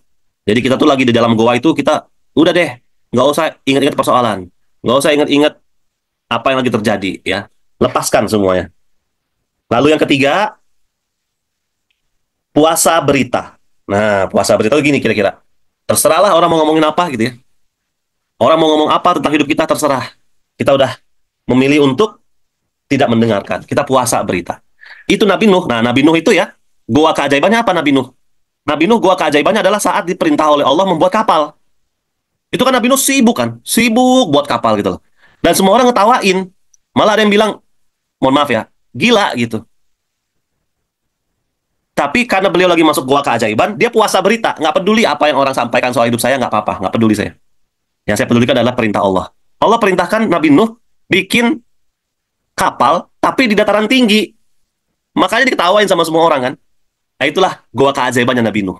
Puasa berita. Lalu, nah ini tadi yang saya sampaikan ya. Nomor 4, prinsipnya adalah fokus dengan prosesnya. Jangan nunggu-nunggu keajaiban. Jangan berharap-harap kapan ya datang, kapan ya lunas. Itu kan harapan-harapan tuh. Ya, ya walaupun memang kita berharap pada Allah, tapi nggak usah ditunggu-tunggu gitu loh. Ya, nggak usah nunggu-nunggu keajaiban. Fokus pada prosesnya. Itu prinsip keempat. Lalu prinsip kelima, berada dalam goa itu seperti apa? Prinsip kelima kita tahu kita sedang masuk dalam goa atau berada dalam goa adalah jiwanya tenang. Ya, di dalam goa keajaiban itu kita tenang, cool, gitu. Seperti bayi yang lagi digendong sama ibunya. Tenang aja. Lebih tenang lagi tuh bayi yang lagi diberi susu oleh ibunya. Tenang aja gitu. Kadang-kadang Bapak Ibu mungkin pernah merhatiin tuh, ada anak bayi misalnya, digendong sama yang bukan ibunya. Walaupun dia tidur, tapi kelihatan matanya tuh gerak-gerak, kayak gelisah gitu kan. Tapi begitu digendong sama ibunya, tenang gitu ya. Nah, hadirkan perasaan itu di dalam goa keajaibannya. Lalu yang ke-6, itu kita seperti lagi mengasah gergaji. Nah ya, jadi ada dalam sebuah buku ya, bukunya Stephen Covey, Seven Habits ya. Ada sebuah buku Seven Habits namanya. Kasih contoh Pak, apa yang sebaiknya dilakukan? Nah, nanti dikasih contoh. Bentuk-bentuk goa keajaiban itu kayak apa gitu ya Bu ya, Bu Marianti ya. Ini prinsipnya dulu nih. Yang disebut masuk dalam goa itu apa prinsipnya gitu ya. Prinsip yang keenam adalah seperti sedang mengasah gergaji. Nah, maksudnya apa? Kalau kita cuma punya waktu, kita harus menebang pohon. Ya, kita mau menebang pohon, kita cuma punya waktu 8 jam. Kita mau menebang pohon, kita punya waktu 8 jam. Nah, apakah kita akan menghabiskan dari 8 jam ini ya, 2 jam buat ngasah gergaji, lalu 6 jam buat motong, atau kita akan habiskan 6 jam buat ngasah gergaji, sehingga akhirnya cuma cukup waktu 2 jam aja buat motong pohon itu. Karena gergaji tajam, jadi nggak perlu effort yang terlalu lama untuk motong pohonnya. Jadi kita habiskan waktunya 6 jam untuk ngasah gergaji. Sehingga akhirnya karena gergaji tajam, cuma butuh waktu 2 jam saja untuk memotong pohon tersebut. Beda tadi tuh sama orang yang lain. Ada orang yang menghabiskan cuma 2 jam doang ngasah gergajinya. Ngasah gergaji cuma 2 jam doang. Sisanya dia habiskan 6 jam untuk menggergaji pohonnya. Karena gergajinya kurang tajam. Akhirnya butuh waktu yang lebih lama. Butuh keluar tenaga lebih lama. Nah, masuk ke dalam goa keajaiban itu prinsipnya adalah kita seperti sedang mengasah gergaji. Ya, supaya doanya lebih tajam, istighfarnya lebih tajam, ya LOP-nya lebih tajam gitu. Kita asah gergaji masuk dalam goa keajaiban. Paham ya, Bapak Ibu ya? Prinsip mengasah gergaji. Itu yang keenam. Masuk goa keajaiban itu seolah-olah kita sedang mengasah gergaji. Nah, lalu yang ketujuh prinsipnya adalah semakin sering masuk goa, semakin ajaib. Makin sering masuk goa, makin ajaib. Oke? Nah, sekarang sebab-sebab masuk goa. Ya, sebab-sebab masuk goa. Pertama, karena terpaksa. Dipaksa sama Allah. Akhirnya masuk goa keajaiban. Kapan itu paksaan itu hadir? Terpaksa karena kita sedang menghadapi persoalan. Ya, kita menghadapi persoalan. Maka, jadikanlah persoalan itu sebagai goa keajaiban buat kita. Ya, maka tadi kan ada prinsip itu tadi ya, apa? Fokus dengan prosesnya. Ini amanah utang nggak lunas-lunas gitu kan ya. Udah, jadikan proses kita mengamanah itu sebagai proses kita masuk dalam goa keajaiban. Nikmati aja prosesnya. Ya, nikmati prosesnya. Kan itu kita kayak sepi dan terasing, iya kan? Karena kan kayaknya semua semua teman, semua sahabat ngejauhin gitu ya. Udah nggak ada lagi tempat pinjam uang. Ya, sepi dan terasing. Ya. Kemudian yaitu lepaskan seluruh persoalan, puasa berita, fokus dalam proses seperti itu. Masuk goa karena terpaksa. Tapi ini pun bagus. Karena ibaratnya itu Allah lagi panggil. Mungkin selama ini kita jauh. Kita punya persoalan, tapi kita jauh dari Allah. Maka Allah tarik kita, Allah panggil kita, ditarik masuk dalam goa. Gitu ya, itulah masuk goa dengan keadaan terpaksa karena punya persoalan. Nah, Bapak Ibu semua yang sekarang punya persoalan, jadikanlah persoalan itu sebagai proses kita masuk goa keajaiban. Ya, lakukan 7 prinsip tadi. Bikin tenang, cool, fokus dengan proses, nggak usah fokus dengan hasilnya. Ya. Lalu ini doanya Nabi Yunus ya. La ilaha illa anta subhanaka inni kuntu minadz dzalimin. Ya, kita yang dipaksa masuk goa sama Allah ini ya. Ini doanya nih, la ilaha illa anta subhanaka inni kuntu minadz dzalimin. Ya. Seperti guru kita juga ya Ustadz Abus ya. Itu beliau pernah tuh masuk goa keajaiban juga ya. Qadarullah waktu itu lagi di jalanan tidak sengaja terjadi kecelakaan lalu lintas yang membuat nyawa melayang gitu ya, sehingga beliau harus masuk goa keajaiban ya, masuk penjara maksudnya. Masuk penjaranya itu beliau jadikan itu sebagai goa keajaiban ya, sebagai ajang mendekat sama Allah ya, mendekat sama Allah. Nah, jadikan persoalan-persoalan yang sedang kita hadapi sekarang ini sebagai ajang kita mendekat pada Allah. Maka jadikanlah dia sebagai goa keajaiban. Ya. Kemudian ada yang sengaja gitu ya. Ada yang sengaja masuk goa keajaiban. Yang bagaimana tuh? Ada nanti tuh, ya. Karena ada goa-goa keajaiban yang disyariatkan oleh Rasulullah. Maka kita menyengaja masuk goa. Yang nggak sengaja. Contoh gini. Saya sama Bu Eka, Bapak Ibu ya. Waktu pertama kali kena rezeki, belajar, langsung Allah titipkan sebuah paksaan dalam tanda petik gitu ya untuk masuk goa. Jadi kami waktu itu dalam menjalankan usaha gitu ya, berbagai usaha yang kita lakukan gitu ya. Kayaknya semuanya apa bahasanya ya? stuck gitu Bapak Ibu, mentok gitu ya. Kita nggak bisa ngapa-ngapain. Mau ke sana serba salah, mau ke sini serba salah, ya. Mau ke sana nggak bisa ditahan-tahan orang gitu ya. Pokoknya nggak bisa gitu. Mau jalanin yang ini juga nggak bisa juga. Pokoknya serba salah. Jadi kayak kita kayak Allah paksa gitu ya. Ini saya misalnya gitu ya. Kayak dihimpit sama dinding gitu loh. Nggak bisa ngapa-ngapain. Kesini nggak bisa, ke situ nggak bisa, ini nggak bisa ngapa-ngapain, ini nggak bisa ngapa-ngapain gitu ya. Stuck gitu loh. Saya sama Bu Eka pernah ngalamin itu. Jalanin bisnis kita itu nggak bisa, jalanin yang lain juga nggak bisa. Pokoknya stuck gitu. Dan kita tuh kayak nggak punya peluang untuk bisa membela diri, nggak punya peluang untuk bisa. Pokoknya situasinya Allah bikin seperti itulah gitu ya. Luar biasa itu. Bener-bener nggak bisa ngapa-ngapain. Ya, bener-bener nggak bisa ngapa-ngapain. Serba salah, ke sini nggak bisa, ke situ nggak bisa, ke sono, aduh, udah dah, pokoknya nggak bisa ngapa-ngapain dah. Dan walaupun kita tahu nih, kita bisa bela diri, kita punya segala segenap bukti-bukti untuk bela diri, nggak bisa juga disampaikan gitu loh. Kayak percuma gitu ya. Itu skenario yang Allah bikin waktu itu. Akhirnya apa? Waktu itu ya udah ya Allah ya, karena emang udah benar-benar mentok kemana-mana, mentok nggak bisa ngapa-ngapain. Tapi alhamdulillah waktu itu Allah kasih hikmah. Ya Allah, nggak apa-apa lah gitu ya. Ya udah nggak apa-apa. Kami terima ya Allah gitu ya. Kira-kira gitu gitu. Oh ya udah kalau emang ini maunya Allah, ke sini nggak bisa, ke situ nggak bisa, bela diri nggak bisa ngapa-ngapain lah intinya. Ya udah ya Allah kami terima ya Allah gitu. Kami terima ya Allah. Ya udah deh. Tinggal akhirnya nanya sama Allah, ya Allah sekarang ngapain lagi gitu. Ya. Kalau emang itu nggak bisa, yang itu nggak bisa ya Allah, ngapain lagi sekarang ya Allah gitu. Karena kan jatuhnya kayak potensi untuk berkarya, untuk dapat rezeki gitu ya, ketutup semua gitu loh.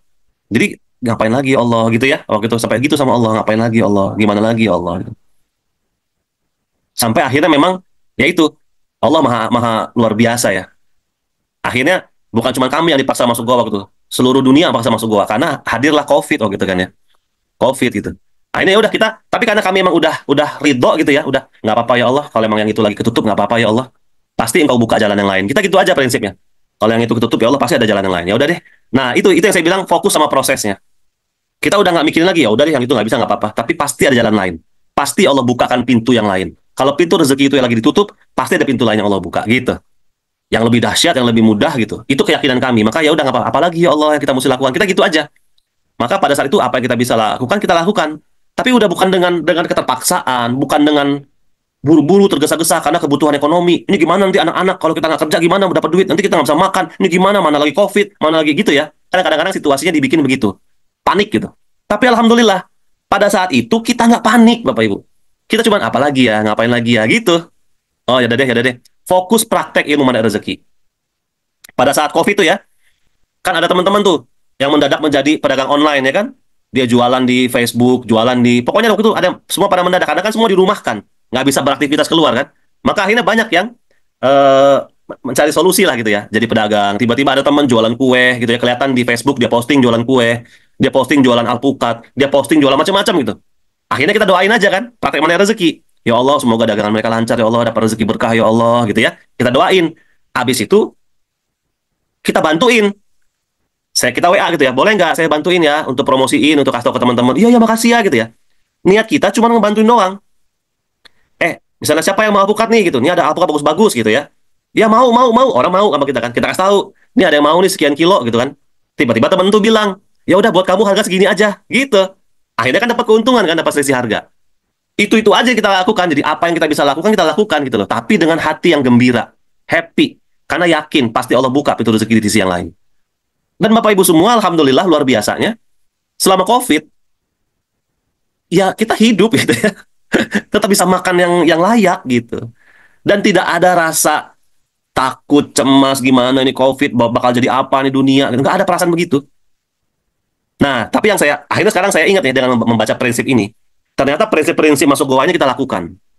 Ya, kita merasa sepi dan terasing. Kita udah memang benar-benar kayak dijauhkan gitu dari lingkungan. Di rumah tenang, sibuk aja sama anak-anak, main sama anak-anak gitu ya. Ngobrol sama Bu Eka bisa lebih intens gitu ya. Udah sibuk aja kita. Ada sepi dan terasing. Kemudian kita lepas dari seluruh hiruk pikuk dunia. Itu benar-benar tuh kerasa tuh. Lepas dari seluruh hiruk pikuk dunia. Kemudian kita puasa berita. Emang benar-benar puasa berita. Bapak Ibu semua, di awal COVID ternyata televisi saya itu rusak gitu. Nggak mau nyala lagi. Saya udah coba perbaiki nggak bisa nyala lagi. Padahal saya ini orangnya kalau Bapak Ibu tahu ya, ini sangat-sangat itu sama televisi. Ya, saya tuh di rumah saya ada parabola, ada berapa biji tuh. Saking saya sukanya sama teknologi televisi. Tiba-tiba ujuk-ujuk sama bedunduk, rusak itu TV. Ya, akhirnya benar-benar kan puasa berita. Saya nggak ngerti dunia luar. Nah, pada saat itulah kita fokus banget ya. Kita fokus sama proses, lalu kita fokus belajar. Saya ngerasain banget. Apa yang Pak Nas bilang, kita kerjain. Pada saat itu Bapak Ibu, benar-benar, karena udah nggak ada alternatif lain. Ya Allah paksa gitu kan ya. Tapi karena kita terima dengan ridho, ketemu gitu loh. Ketemu huda tadi ya, petunjuk. Dapat huda, dapat petunjuk. Apa petunjuknya? Ikut Magnet Rezeki. Pak Nas bilang, nanti kita mau ada training online, ikut. Nanti kita mau ada camp online, ikut. Nanti kita mau ada ini, ikut. Nanti kita mau ada itu, ikut gitu. Kita mau bikin dinar, ikut. Nggak ngerti pokoknya dinar itu apa, gimana ceritanya, nggak tahu. Pokoknya kata Pak Nas, ini ikut gitu. Saya ikut tuh sama Bu Eka. Pak Nas bikin ini, ikut. Pak Nas bikin itu, ikut gitu ya. Ini Pak Nas bikin MR Box, ikut gitu. Padahal waktu itu kalau logika jalan, gimana ceritanya bisa kami bikin MR Box? Kita nggak punya siapa yang mau masak, mau diserahin kemana. Pokoknya banyak berkecamuk kalau mikirin hukum sebab akibat. Tapi waktu itu nggak mikirin itu. Cuman ini petunjuk dari Allah gitu. Ya udah, saya sami'na wa ta'na sama guru. Pak Anas bilang MR Box, ikut. Langsung aja ikut udah. Ya tapi kan kita punya ilmunya ya. Ada garpu tala ya. Garpu tala dulu tuh, garpu tala gimana ya Allah, ini MR Box ya Allah, gimana ya Allah, ini dinar ya Allah gitu ya. Garpu tala. Akhirnya dapat ayat baik, hati tenang, dizikirkan, bismillah, ikut gitu. Nah, Bapak Ibu semua tahu nggak keajaibannya? Ya. Pada saat itu tadi tuh bisnis yang kita bilang kita nggak bisa ngapa-ngapain ya kan? Mau ke sini salah, mau gitu salah. Pokoknya intinya gerak kita kayak terbatas, nggak bisa ngapa-ngapain. Ini bisnis loh Bapak Ibu. Bisnis yang selama ini kami geluti, yang penghasilan dari situ gitu.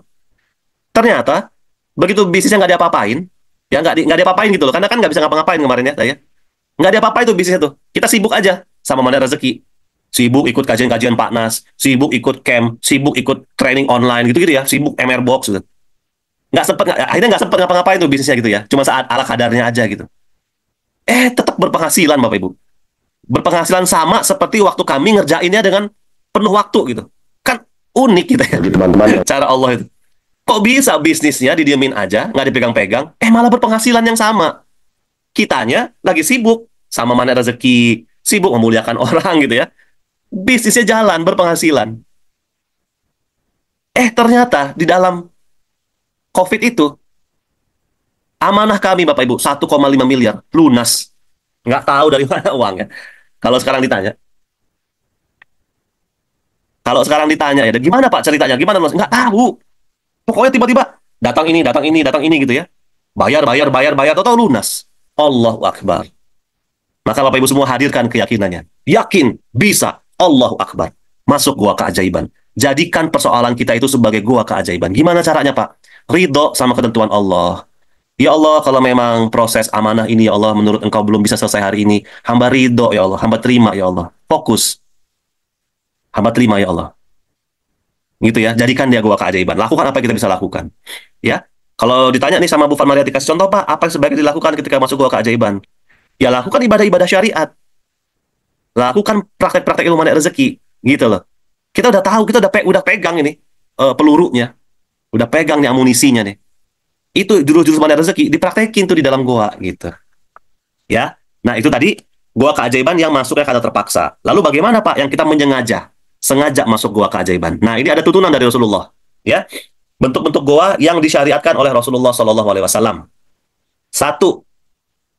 Majelis ilmu.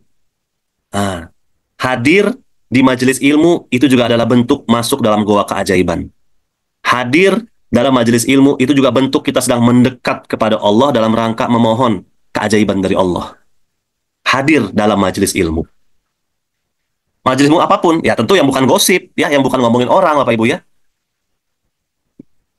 Hadir. Maka malam hari ini insya Allah kita hadir dalam majelis ilmu. Niatkan ini masuk dalam goa keajaiban, dalam rangka memuliakan Allah, dalam rangka mendekat kepada Allah, dalam rangka kita jemput bola gitu loh. Mau ngambil maunahnya Allah yang udah Allah kasih gitu. Proaktif kita menjemput maunahnya Allah itu. Menjemput maunahnya Allah lebih enak ya.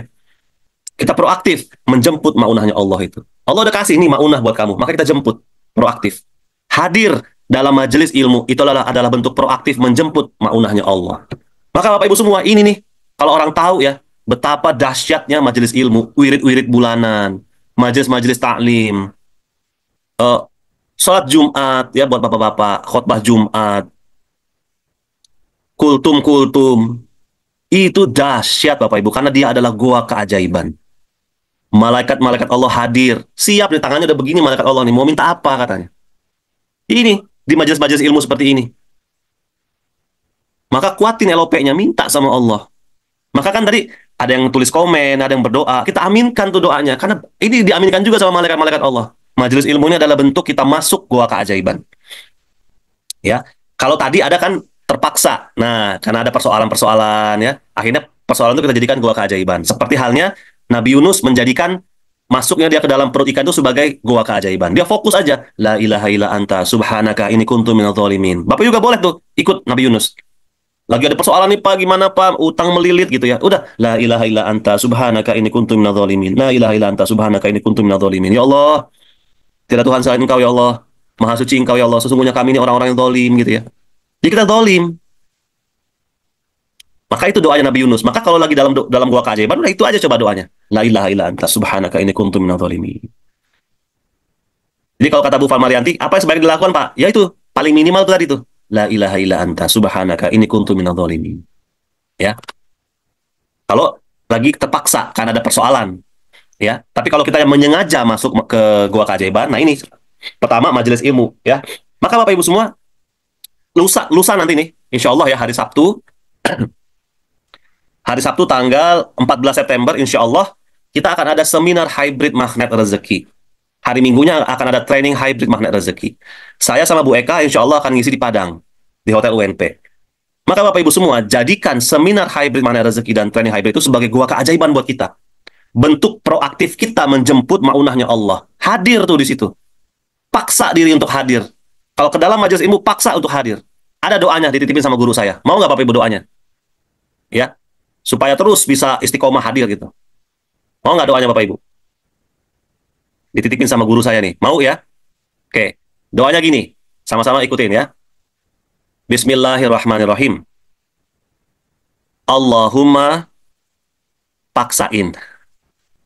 Ya, itu doanya Bapak Ibu. Allahumma paksain. Ya Allah, paksain aku, ya Allah hadir di SIMR, ya Allah. Allahumma paksain. Ya Allah, paksain aku, ya Allah hadir di setiap kajian-kajian ilmu magnet rezeki, ya Allah. Allahumma paksain. Ya Allah, hadirkan aku, ya Allah, terus dalam kajian-kajian YouTube Ustadz Yusuf Mansur, Ustadz Adi Hidayat, Ustadz Abdul Somad. Allahumma paksain. Itu doanya Bapak Ibu. Allahumma paksain. Atau Allahumma paksakan.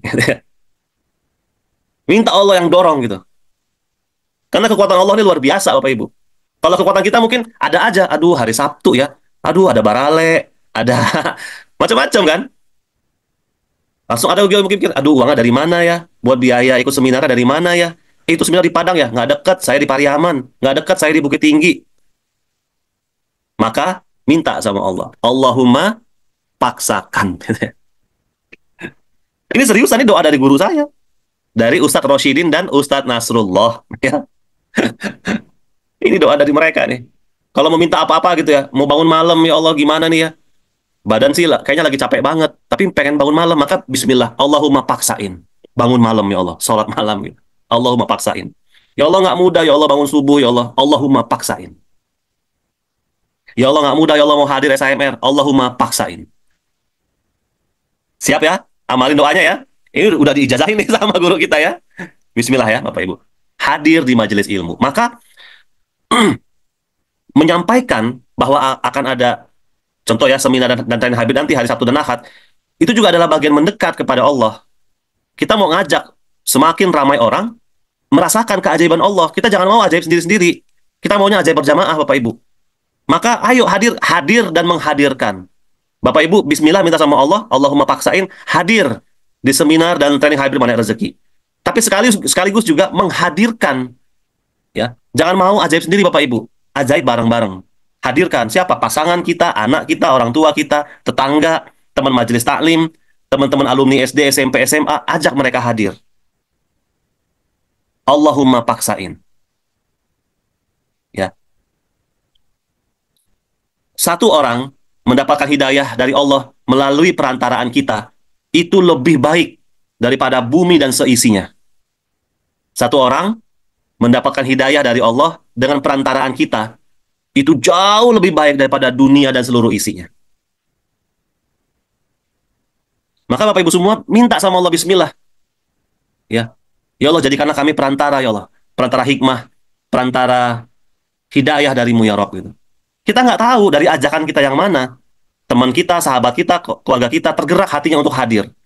Kita nggak tahu juga dari yang tergerak hadir itu yang mana yang pada hari itu dapat hikmah dari Allah. Ngajak ke kajian seperti ini, ya, hadir di acara-acara offline seperti SIMA, THMR, Camp Mana Rezeki, majelis-majelis ilmu lah Bapak Ibu ya. Ayo, jangan mau hadir sendiri, jangan mau ajaib sendiri. Ajaib berjamaah. Hadir dan menghadirkan, ya. Mungkin nanti untuk info seminar hybrid hari Sabtu, karena ini udah H-2 ya Bapak Ibu, bisa langsung hubungin Mande Eka ya. Hubungi beliau. Mande mungkin boleh kasih nomor handphone Mande di sini, ya. Karena udah H-2 Bapak Ibu. Jadi silakan pastikan kehadirannya, ya. Lalu doa sama Allah. Ya Allah, Allahumma paksain. Oke, itu bentuk gua keajaiban yang pertama. Yang kita menyengaja masuk, yaitu majelis ilmu. Yang kedua, semua sholat adalah goa keajaiban. Ya Bapak Ibu, semua sholat adalah goa keajaiban. Kalau untuk sholat sunnah, sholat fardu udah pasti ya. Kalau untuk sholat sunnah, khususnya sholat malam, itu dahsyat. Semua sholat adalah goa keajaiban. Kemudian, beriktikaf di masjid. Nah, itu juga adalah dalam rangka masuk goa keajaiban. Tadi ya, waktu sholat kan, semua sholat adalah goa keajaiban. Coba cek di 7 prinsip tadi. Waktu kita sholat, apakah lagi sepi dan terasing? Masuk ya Bapak Ibu ya. Kita lagi sholat kan lagi sepi, terasing ya. Waktu lagi sholat, kita lepas dari seluruh hiruk pikuk dunia. Masuk Bapak Ibu ya. Di 7 prinsip tadi. Waktu lagi sholat, kita puasa berita. Masuk. Ya. Waktu lagi sholat, kita fokus dengan proses. Kita fokus kan dengan bacaan kita, dengan gerakan kita. Ya kan? Masuk. Prinsip kelima. Jiwanya tenang. Waktu lagi sholat, jiwanya tenang. Masuk. Kemudian, seperti sedang mengasah gergaji. Yaitu, ibadah sholat itu kan isinya doa, Bapak Ibu. Nah, itu ibaratnya lagi ngasah gergaji. Kemudian tadi itu ya, semakin sering masuk goa, makin ajaib. Ya, makin sering sholat, makin ajaib. Nah, gitu ya. Itu cara ngukurnya. Ya. Sama juga tuh di majelis ilmu kan juga begitu. Ukur aja dengan 7 prinsip tadi. Oke? Semua sholat adalah goa keajaiban. Kemudian yang ketiga, beriktikaf di masjid itu juga adalah goa keajaiban. Lagi ada persoalan, udah deh, saya mau ke Masjid Raya Sumbar aja gitu ya. Duduk di pojokan, tenang, berzikir, la ilaha illa anta subhanaka inni kuntu minadz dzalimin. Itu juga adalah bentuk goa keajaiban. Itu bentuk masuk goa keajaiban. Lalu yang keempat, tadarus Quran. Nah, itu ya. Tadarus Quran juga adalah bentuk masuk dalam goa keajaiban. Fokus aja ngebaca. Kan kalau garpu tala tuh kita sedang tawassul ya Bapak Ibu ya. Tadabbur Quran. Kalau kalau garpu tala itu tadabbur Quran. Tapi kalau ini tadarus Quran. Baca aja. Walaupun nggak ngerti gitu ya, tapi pasti ada keberkahan dari bacaan kita. Satu huruf yang kita baca itu 10 keberkahan gitu ya. Maka baca aja. Pasti ada keberkahannya. Gitu ya. Kemudian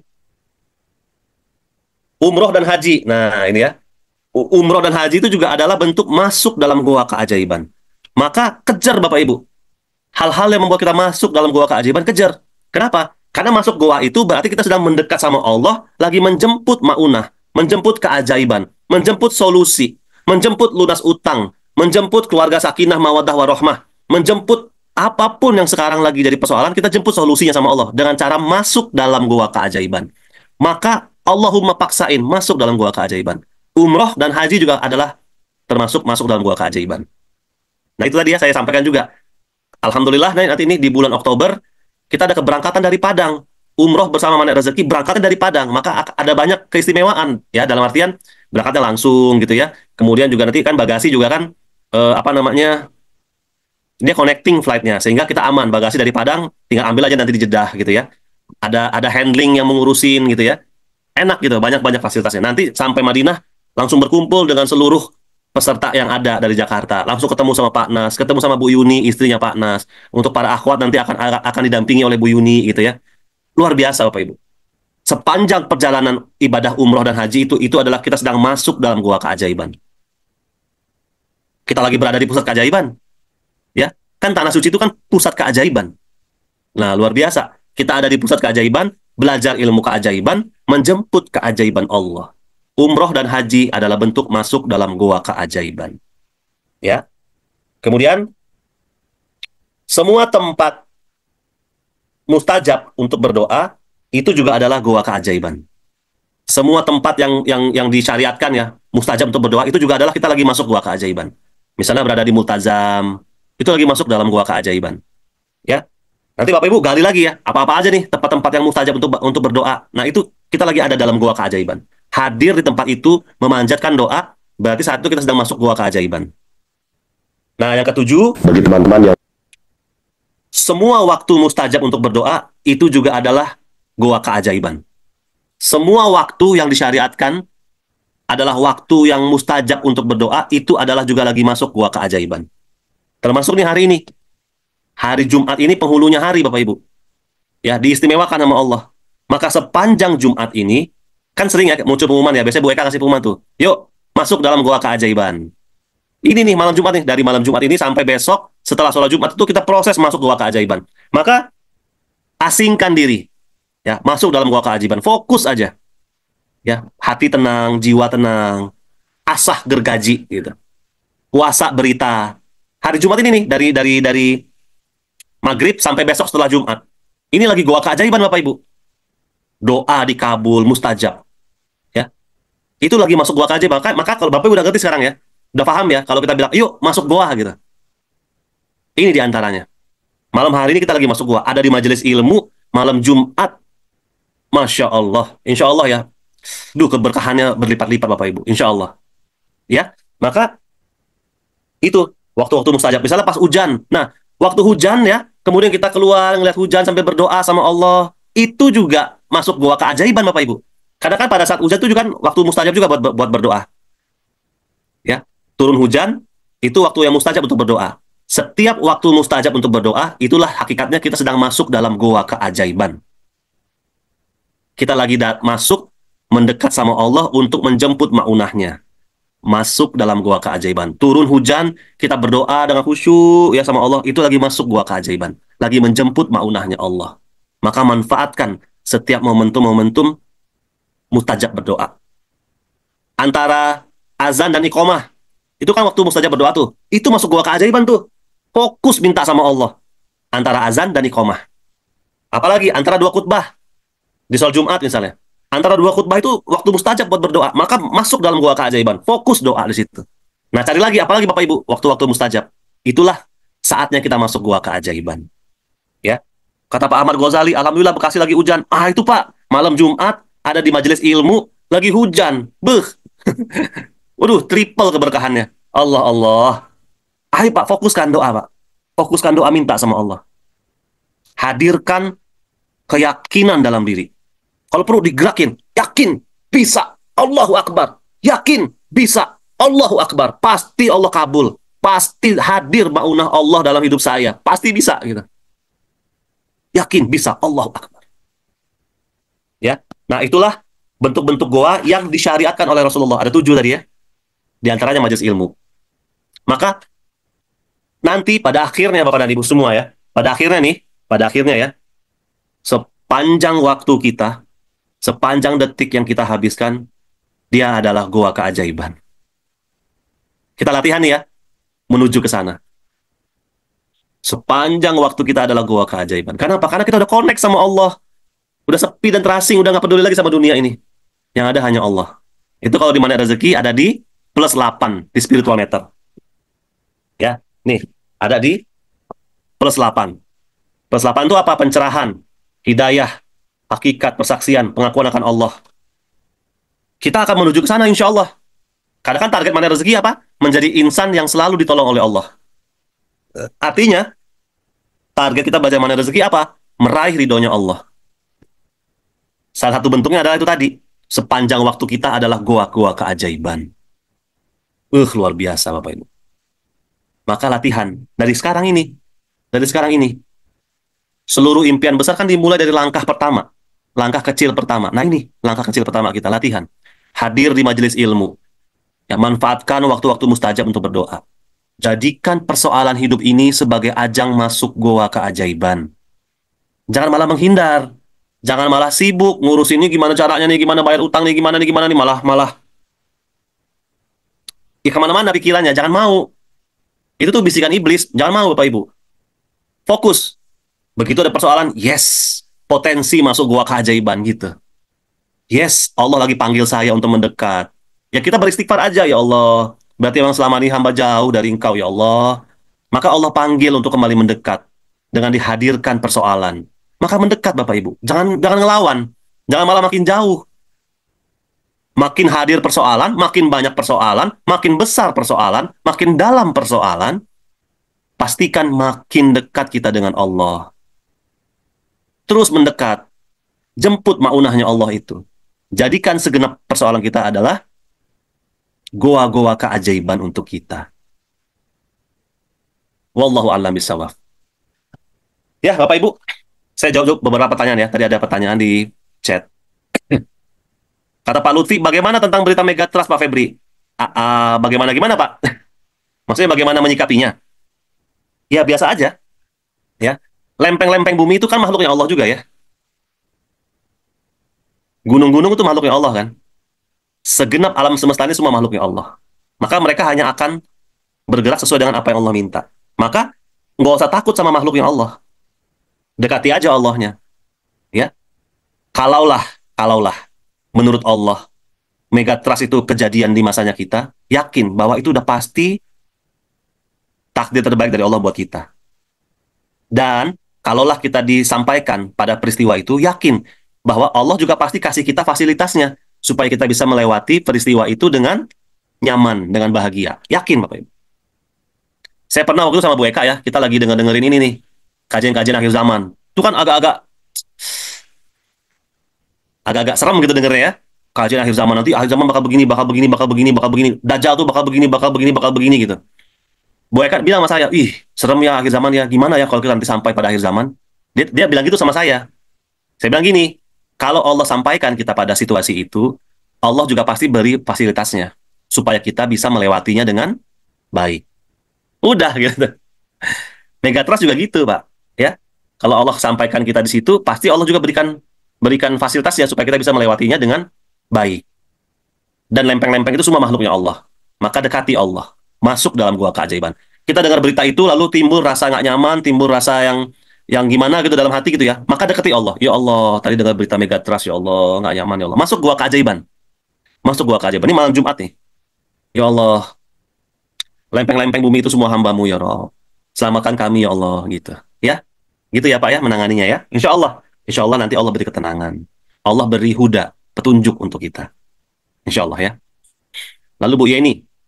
Ya Pak Nufi gimana? Udah terjawab nggak Pak? Ya. Boleh Bapak komen lagi ya. Lalu Bu Yeni Payakumbuh, apakah doa Nabi Yunus dizikirkan? Bisa untuk semua persoalan kah? Iya, kembali ke keyakinan kita Bu. Bismillah. Ya. Minta sama Allah supaya zikir doa Nabi Yunus ini menjadi wasilah. Wasilah hadirnya solusi untuk segenap persoalan kita. Niatkan. Maka insya Allah dia bisa menjadi solusi untuk seluruh persoalan. Ya Bu ya, jadi niatkan, minta sama Allah. Karena kan ibadah-ibadah itu semua nanti bergantung pada niatnya. Tapi kita jangan bersandar pada zikirnya. Bukan karena zikir itu persoalannya selesai. Zikir itu hanyalah sebuah proses yang harus kita lewatin sebagai makhluk gitu. Tapi selesainya persoalan itu wilayahnya Allah, itu haknya Allah. Maka kita nggak usah hitung-hitung. Kalau memang proses kita adalah zikir la ilaha illa anta subhanaka inni kuntu minadz dzalimin, ya udah fokus sama zikir itu. Terus zikirkan terus gitu. Jangan berharap-harap kapan nih selesai persoalannya. Udah zikir ini beribu-ribu kali kok nggak hadir-hadir. Nah, jangan begitu. Ya. Jangan tawakal sama zikir. Tawakalnya hanya pada Allah. Ya. Gitu ya Bu Yeni ya. Tadi Pak Gozali ya, di Bekasi hujan. Iya, luar biasa. Gimana Bapak Ibu semua? Udah dapat ya pemahamannya ya tentang Gua Keajaiban ya? Memang ini agak luas ya penjelasannya. Tapi insya Allah kita semua pada malam hari ini diberikan pemahaman oleh Allah. Ya. Saya mohon maaf nih, mungkin saya agak panjang menjelaskannya, mungkin juga jadi tidak ada waktu untuk Bapak dan Ibu semua berinteraksi, saya mohon maaf ya. Tapi mudah-mudahan kita dapatkan pemahamannya, sehingga kalau nanti disampaikan, ayo Bu, masuk gua keajaiban. Udah paham ya Bapak Ibu ya. Maka tadi saya minta dicatat. Yang mungkin belum sempat nyatet gitu ya, boleh nanti diulang lagi kajiannya. Ya, diulang lagi dicatat. Kayaknya memang ini, kenapa Allah tadi tidak membuat saya sempat membikinkan slide, ya karena mungkin Allah mau minta kita nyatet. Ya, supaya lebih meresap lebih dalam. Insya Allah ya. Alhamdulillah lebih paham Pak. Alhamdulillah. Ya. Allah yang beri pemahaman ya Bapak Ibu ya. bukan karena saya, bukan karena ucapan saya, tapi Allah yang beri pemahaman. Itu memang rezeki kita pada malam hari ini. Allah berikan hidayah kepada kita. Alhamdulillah, alhamdulillah ya. Kalau udah dapat pemahamannya, tinggal praktek ya, bergerak ya. Perlukah persiapan juga, Pak? Persiapan dalam rangka apa, Pak? Kalau persiapannya gini, kalau kita melakukan persiapan tergerak karena ada rasa takut, mendingan nggak usah siap-siap. Ya, sekali lagi ya. Kalau kita tergerak untuk melakukan persiapan, tapi digerakkan dasarnya karena ada rasa takut, ada rasa cemas, ada rasa was-was, mendingan stop, nggak usah bikin persiapan. Masuk goa dulu aja. Asah gergajinya. Gitu ya Pak Lutfi ya. Jadi apa perlu nggak perlu persiapan tergantung niatnya. Apakah persiapan itu bentuk tawakal kita pada Allah, atau jangan-jangan kita tawakal sama persiapannya. Berharap dengan ada persiapan itu nanti kalau itu terjadi kita udah aman. Nah, berarti kan kita lagi tawakal sama persiapan. Kalau itu yang terjadi, stop. Nggak usah bikin persiapan. Masuk gua keajaiban aja. Nah, benar Pak, bentuk tawakal pada Allah. Nah, itu Bapak yang bisa mendalaminya. Apakah benar Bapak tergerak untuk melakukan persiapan itu karena bentuk tawakal sama Allah?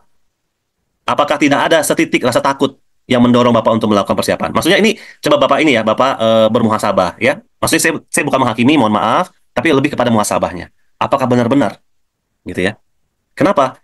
Contoh gini, masuk goa keajaiban, minta sama Allah, ya Allah, lempeng bumi itu juga hamba-Mu ya Allah, makhluk-Mu ya Allah, maka perintahkan mereka ya Allah untuk tenang, gitu ya. Kan itu juga persiapan, Pak. Benar nggak? Masuk gua keajaiban, minta sama Allah, itu juga persiapan. Ya. Bahkan itu yang lebih enak kita sebut sebagai tawakal pada Allah. Ya, contoh, emang persiapan apa yang mau disiapin dalam rangka Megatrust? Ya, emang kita tahu bakal terjadi di wilayah mana gempa Megatrustnya. Itu kan hanya prediksi-prediksi manusia yang belum tentu tepat. Kan Bapak boleh tanya sama seluruh ilmuwan-ilmuwan itu. Berani nggak dia memastikan bahwa ini bakal terjadi di sini, sekian skala Richter, waktunya sekian gitu. Dampaknya bakal begini. Kan nggak ada yang berani jamin. Mereka tuh cuman ngelihat apa namanya, ngelihat gejala-gejala ya, belajar dari pengalaman masa lalu diambil satu kesimpulan. Yang kesimpulannya itu masih hipotesis. Ini belum kesimpulan yang fix. Megatrust itu belum kesimpulan yang fix. Kalau dia fix, itu para ilmuwan bisa memprediksi kapan terjadinya, di mana terjadinya, seberapa besar terjadinya, bagaimana dampaknya. Ilmuwan bisa memprediksi kalau dia sesuatu yang sudah pasti. Persoalannya adalah itu belum pasti, itu hanya hipotesa. Bisa jadi benar, bisa jadi tidak. Apakah Megatrust itu nanti akan jadi nasib kita? Tergantung sama kita. Gimana LOP-nya? Ulang lagi kita belajar ya, belajar LOP ya. Karena nasib kita bergantung pada apa yang ada di dunia kuantum. Pikiran, perasaan, dan hubungan kita dengan Allah. Maka saya bilang, sebaik-baik bentuk persiapan adalah masuk goa keajaiban, minta sama Allah. Maka saya bilang tadi, buat apa bikin persiapan? Apakah sudah pasti? Gitu loh. Kan berarti kan kita bikin persiapan, dasarnya adalah sesuatu yang belum pasti. Bener nggak? Persiapan apa yang kita mau bikin atas dasar sesuatu yang belum pasti? Berarti kan persiapan kita didasarkan pada adalah mungkin setitik rasa takut. Ya makanya gini Pak, saya gini, itu manusiawi ya. Saya juga kalau dengar apa namanya berita-berita itu ya, saya juga pasti akan merasa, wah ini harus prepare gitu ya, harus prepare. Saya yakin itu. Makanya saya mulai jaga. Ya, ada sesuatu yang rasanya saya nggak bakal sanggup, dan mendingan saya nggak usah denger ini. Persoalan Megatrust ini kan sebenarnya udah lama, Pak. Jauh sebelum gempa Aceh, gempa tsunami Aceh. Itu persoalan Megatrust dua lempeng kita ini udah lama. Prediksi bahwa akan ada gempa besar kembali, ya. Prediksi bahwa akan ada apa namanya? Gunung Toba akan aktif kembali. Prediksi bahwa nanti Gunung Yellowstone di Amerika akan aktif kembali. Itu semua udah lama bahasannya. Tapi kan persoalannya kapan itu semua terjadi? Belum ada yang bisa memastikan. Maka langkah paling baik, prepare paling baik adalah kembali ke Allah. Masuk gua keajaiban, minta sama Allah. Gunung-gunung itu semua kan hambanya Allah, makhluknya Allah. Ya, benar nggak Bapak Ibu? Kan pernah malaikat sampaikan, ya, ya Nabi, ini ada malaikat yang jaga ini bukit, bukit apa? Yang mau ditimpakan kepada kaum itu, bukit Tursina apa ya? Saya nggak ingat ya. Apakah mau katanya kita timpakan bukit ini kepada kaum yang melukai engkau ya Rasulullah? Katanya. Kan berarti kan memang bukit itu adalah hambanya Allah yang siap diperintah sama Allah. Ah gitu ya. Jadi eh, paling baik, prepare paling baik adalah karena kan semua nggak pasti, semua nggak pasti. Itu. Jadi jangan bikin langkah atas segala sesuatu yang belum pasti. Ya, maksudnya gini, itu kan baru prediksi manusia. Yang pasti apa? Yang pasti adalah gunung, lempeng-lempeng, semuanya itu yang ada di semesta ini semua adalah makhluk Allah. Itu yang pasti. Seluruh makhluk Allah ada dalam genggaman Allah. Nggak usah ada sebab-sebab lempeng. Kalau Allah perintahkan gempa ya gempa gitu. Ya, maka menurut saya langkah paling baik, preparation paling baik adalah dengan masuk gua keajaiban, berlindung sama Allah, berlindung dari rasa takut, berlindung dari rasa cemas, ya. Kita berlindung sama Allah. Biarlah berita-berita megatrust. Ya, saya nggak bilang itu nggak benar ya. Saya nggak bilang itu nggak benar. Ya, sekalipun itu benar. Tapi ya Allah, jangan hadirkan rasa takut di dalam diri hamba ya Allah. Gitu. Karena apapun yang terjadi, semua atas izinmu dan semua udah pasti yang terbaik. Kalau kita takut atas apa yang akan terjadi, berarti kita sedang meragukan takdirnya Allah. Berarti kita lagi suuzon sama Allah. Masa iya sih Allah bakal ngasih? Ih, tega amat sih Allah gitu ya. Tanpa sadar ya, tanpa sadar kita lagi. Maka saya bilang, maka yang langkah paling pasti adalah berlindung kepada Allah supaya kita nggak suuzon. Hadirnya rasa takut, hadirnya rasa cemas, itu adalah bentuk suuzon kita sama Allah. Karena segala sesuatu yang terjadi itu udah takdir Allah. Seluruh takdir Allah udah pasti yang terbaik buat kita. Maka kalau ada prediksi takdir Allah itu membuat kita takut, berarti tanpa sadar kita lagi suuzon sama Allah. Ya nauzubillahi min zalik. Nah, maka nanti nggak apa ya. Ini kan sebenarnya kan ada bahasan-bahasan lebih detail lagi tentang ini di ilmu LOP. Ya. Tapi insya Allah ya Bapak Ibu semua memahami ya. Maka tadi yang ditanyakan oleh Pak Lutfi adalah langkah paling tepat. Persiapan paling tepat adalah dengan masuk gua keajaiban. Temui yang menggenggam lempeng itu. Yang menggenggam megatrust itu adalah Allah. Itu hambanya Allah, tuh makhluknya Allah. Maka temui yang punya makhluk. Ya Allah, hamba mohon ya Allah, bikinlah dua makhlukmu yang berupa lempeng megatrust itu jadi tenang ya Allah, gitu ya. Kan, apa namanya, pertolongan Allah itu kan beyond sunnatullah. Sunnatullahnya, menurut para ilmuwan, ini bakal crash megatrust di dua lempeng ini. Sunnatullahnya, menurut prediksi para ilmuwan dengan akal pikiran dia. Tapi kan takdir Allah itu beyond, melampaui akal pikiran kita. Maka kalau Allah bilang, kun, nggak terjadi, ya nggak terjadi. Maka jangan fokus gimana kalau terjadi. Gimana kalau terjadi. Akhirnya menimbulkan rasa nggak nyaman dalam diri. Mendingan kita fokus. Ya Allah, minta sama Allah ya. Ya Allah, buatlah tenang dua lempeng itu ya Allah gitu ya. Kan lebih enak, lebih nyaman Pak. Akhirnya kita menjalani hidup itu lebih nyaman. Ya, insya Allah ya Bapak Ibu bisa mendapat pemahamannya. Kata Pak Lufi, baik Pak, saya paham dan jelas. Alhamdulillah, Alhamdulillah Pak, Alhamdulillah ya. Wallahu a'lam bishawab. Ya, saya minta maaf ya Pak Lutfi maupun yang Bapak dari Ibu lain. Mohon maaf saya tidak bermaksud menghakimi atau apa enggak ya. Mohon maaf ya Pak ya. Tapi memang dalam rangka saya mencari analogi yang pas gitu untuk menjelaskan ya. Jadi saya mohon maaf ya kalau mungkin ada pilihan kata-kata saya yang mungkin kurang nyaman. Alhamdulillah. Baik. Oke, Bapak Ibu semua ya. Karena mungkin waktu ya sudah 22.13. Kita minta sama Allah nanti ya. Ya Allah, Allahumma paksain. Ya, karena ini hari baik, kita bisa memaksimalkan ya gua keajaiban kita pada hari ini. Malam hari ini, alhamdulillah udah kita isi dengan majelis ilmu. Nanti kita minta sama Allah bisa qiyamul lail ya, bisa bangun dengan seger gitu ya, bangun dengan nyaman gitu ya, insya Allah. Besok juga insya Allah kan akan ada Al-Kahfi berjamaah dengan guru kita, insya Allah ya. Biasanya itu mulai jam-jam 6 lewat. Maka niatkan juga bisa ikut Al-Kahfi berjamaah. Kemudian juga nanti yang terdekat ada seminar hybrid dan training hybrid ya. Nggak hanya di Padang, ada di 103 titik di seluruh Indonesia dan Malaysia. Maka di mana titiknya, kalau memang Bapak Ibu pengen hadir, nanti kita akan sampaikan flyernya, ya. Mungkin boleh tanya ke Mande Eka ya, bagaimana cara daftarnya. Di seluruh titik seluruh Indonesia. Ya, ini beliau luar biasa nih, beliau ini admin Indonesia dan Malaysia.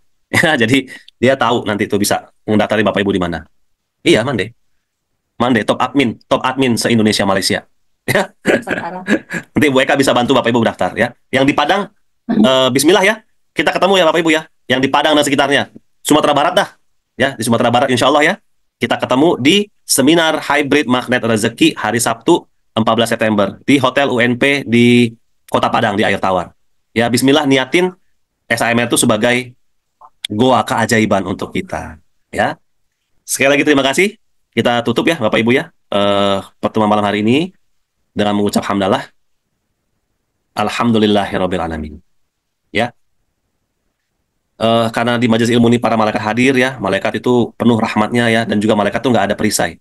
Ya, doanya itu nggak ada perisai, maka manfaatkan majelis-majelis ilmu seperti ini untuk memanjatkan doa. Ya. Begitu pula nanti di SAMR ya. Niatkan SAMR sebagai sebuah majelis ilmu, sebagai sebuah goa keajaiban untuk kita. Ya. Manfaatin tuh, Allah udah kirim para malaikat di situ ya.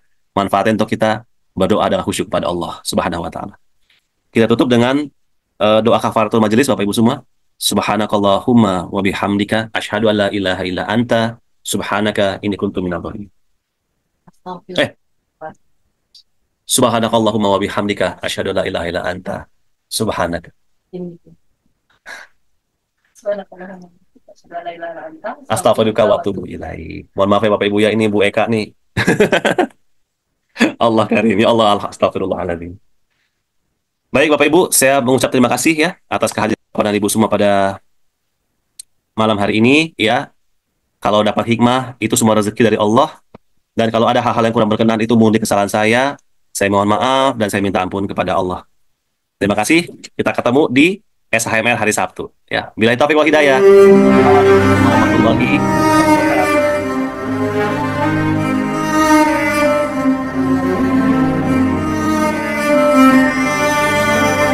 Terima kasih ya Bu Gusnimar, ada Feren terima kasih, ada Bu Jauzia, ada Bu Irma dari Bandar Lampung, terima kasih, ada Bu Siti Asia, ada Pak Saiful Bahri, ada Pak Lutfi, ada Bu Mary Hendrita, ada Bu Rain, ada Pak Austri, ya, ada Teh Ai, Siti Umaroh, ada Pak Zainal Abidin, ada Bu Khuzaimah, ada Bu Zulieti, ada Bu Rene, ada Bu Yeni, ada Pak Ahmad Ghazali, ada Bu Ningsi, ada Bu Istiqomah, Umi Fika, Kak Yoli, Bu Isya, semua ya.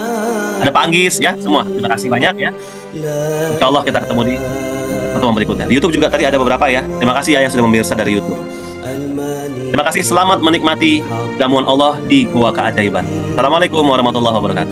Muhammadur Rasulullah Shadiqul wa'in ya arhamar rahimin ya arhamar rahimin ya arhamar rahimin farij 'alal muslimin bijahi ta'ar rasul jud rabbana bil qabul wahab lana kulla sun rabbi istajib li amin.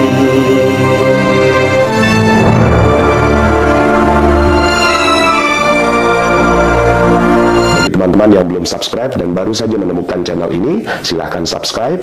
Insya Allah Anda akan mendapatkan materi-materi yang terbaik dari channel ini. Insya Allah Anda adalah makhluk yang ajaib. Tinggal kita sempurnakan faktor-faktornya.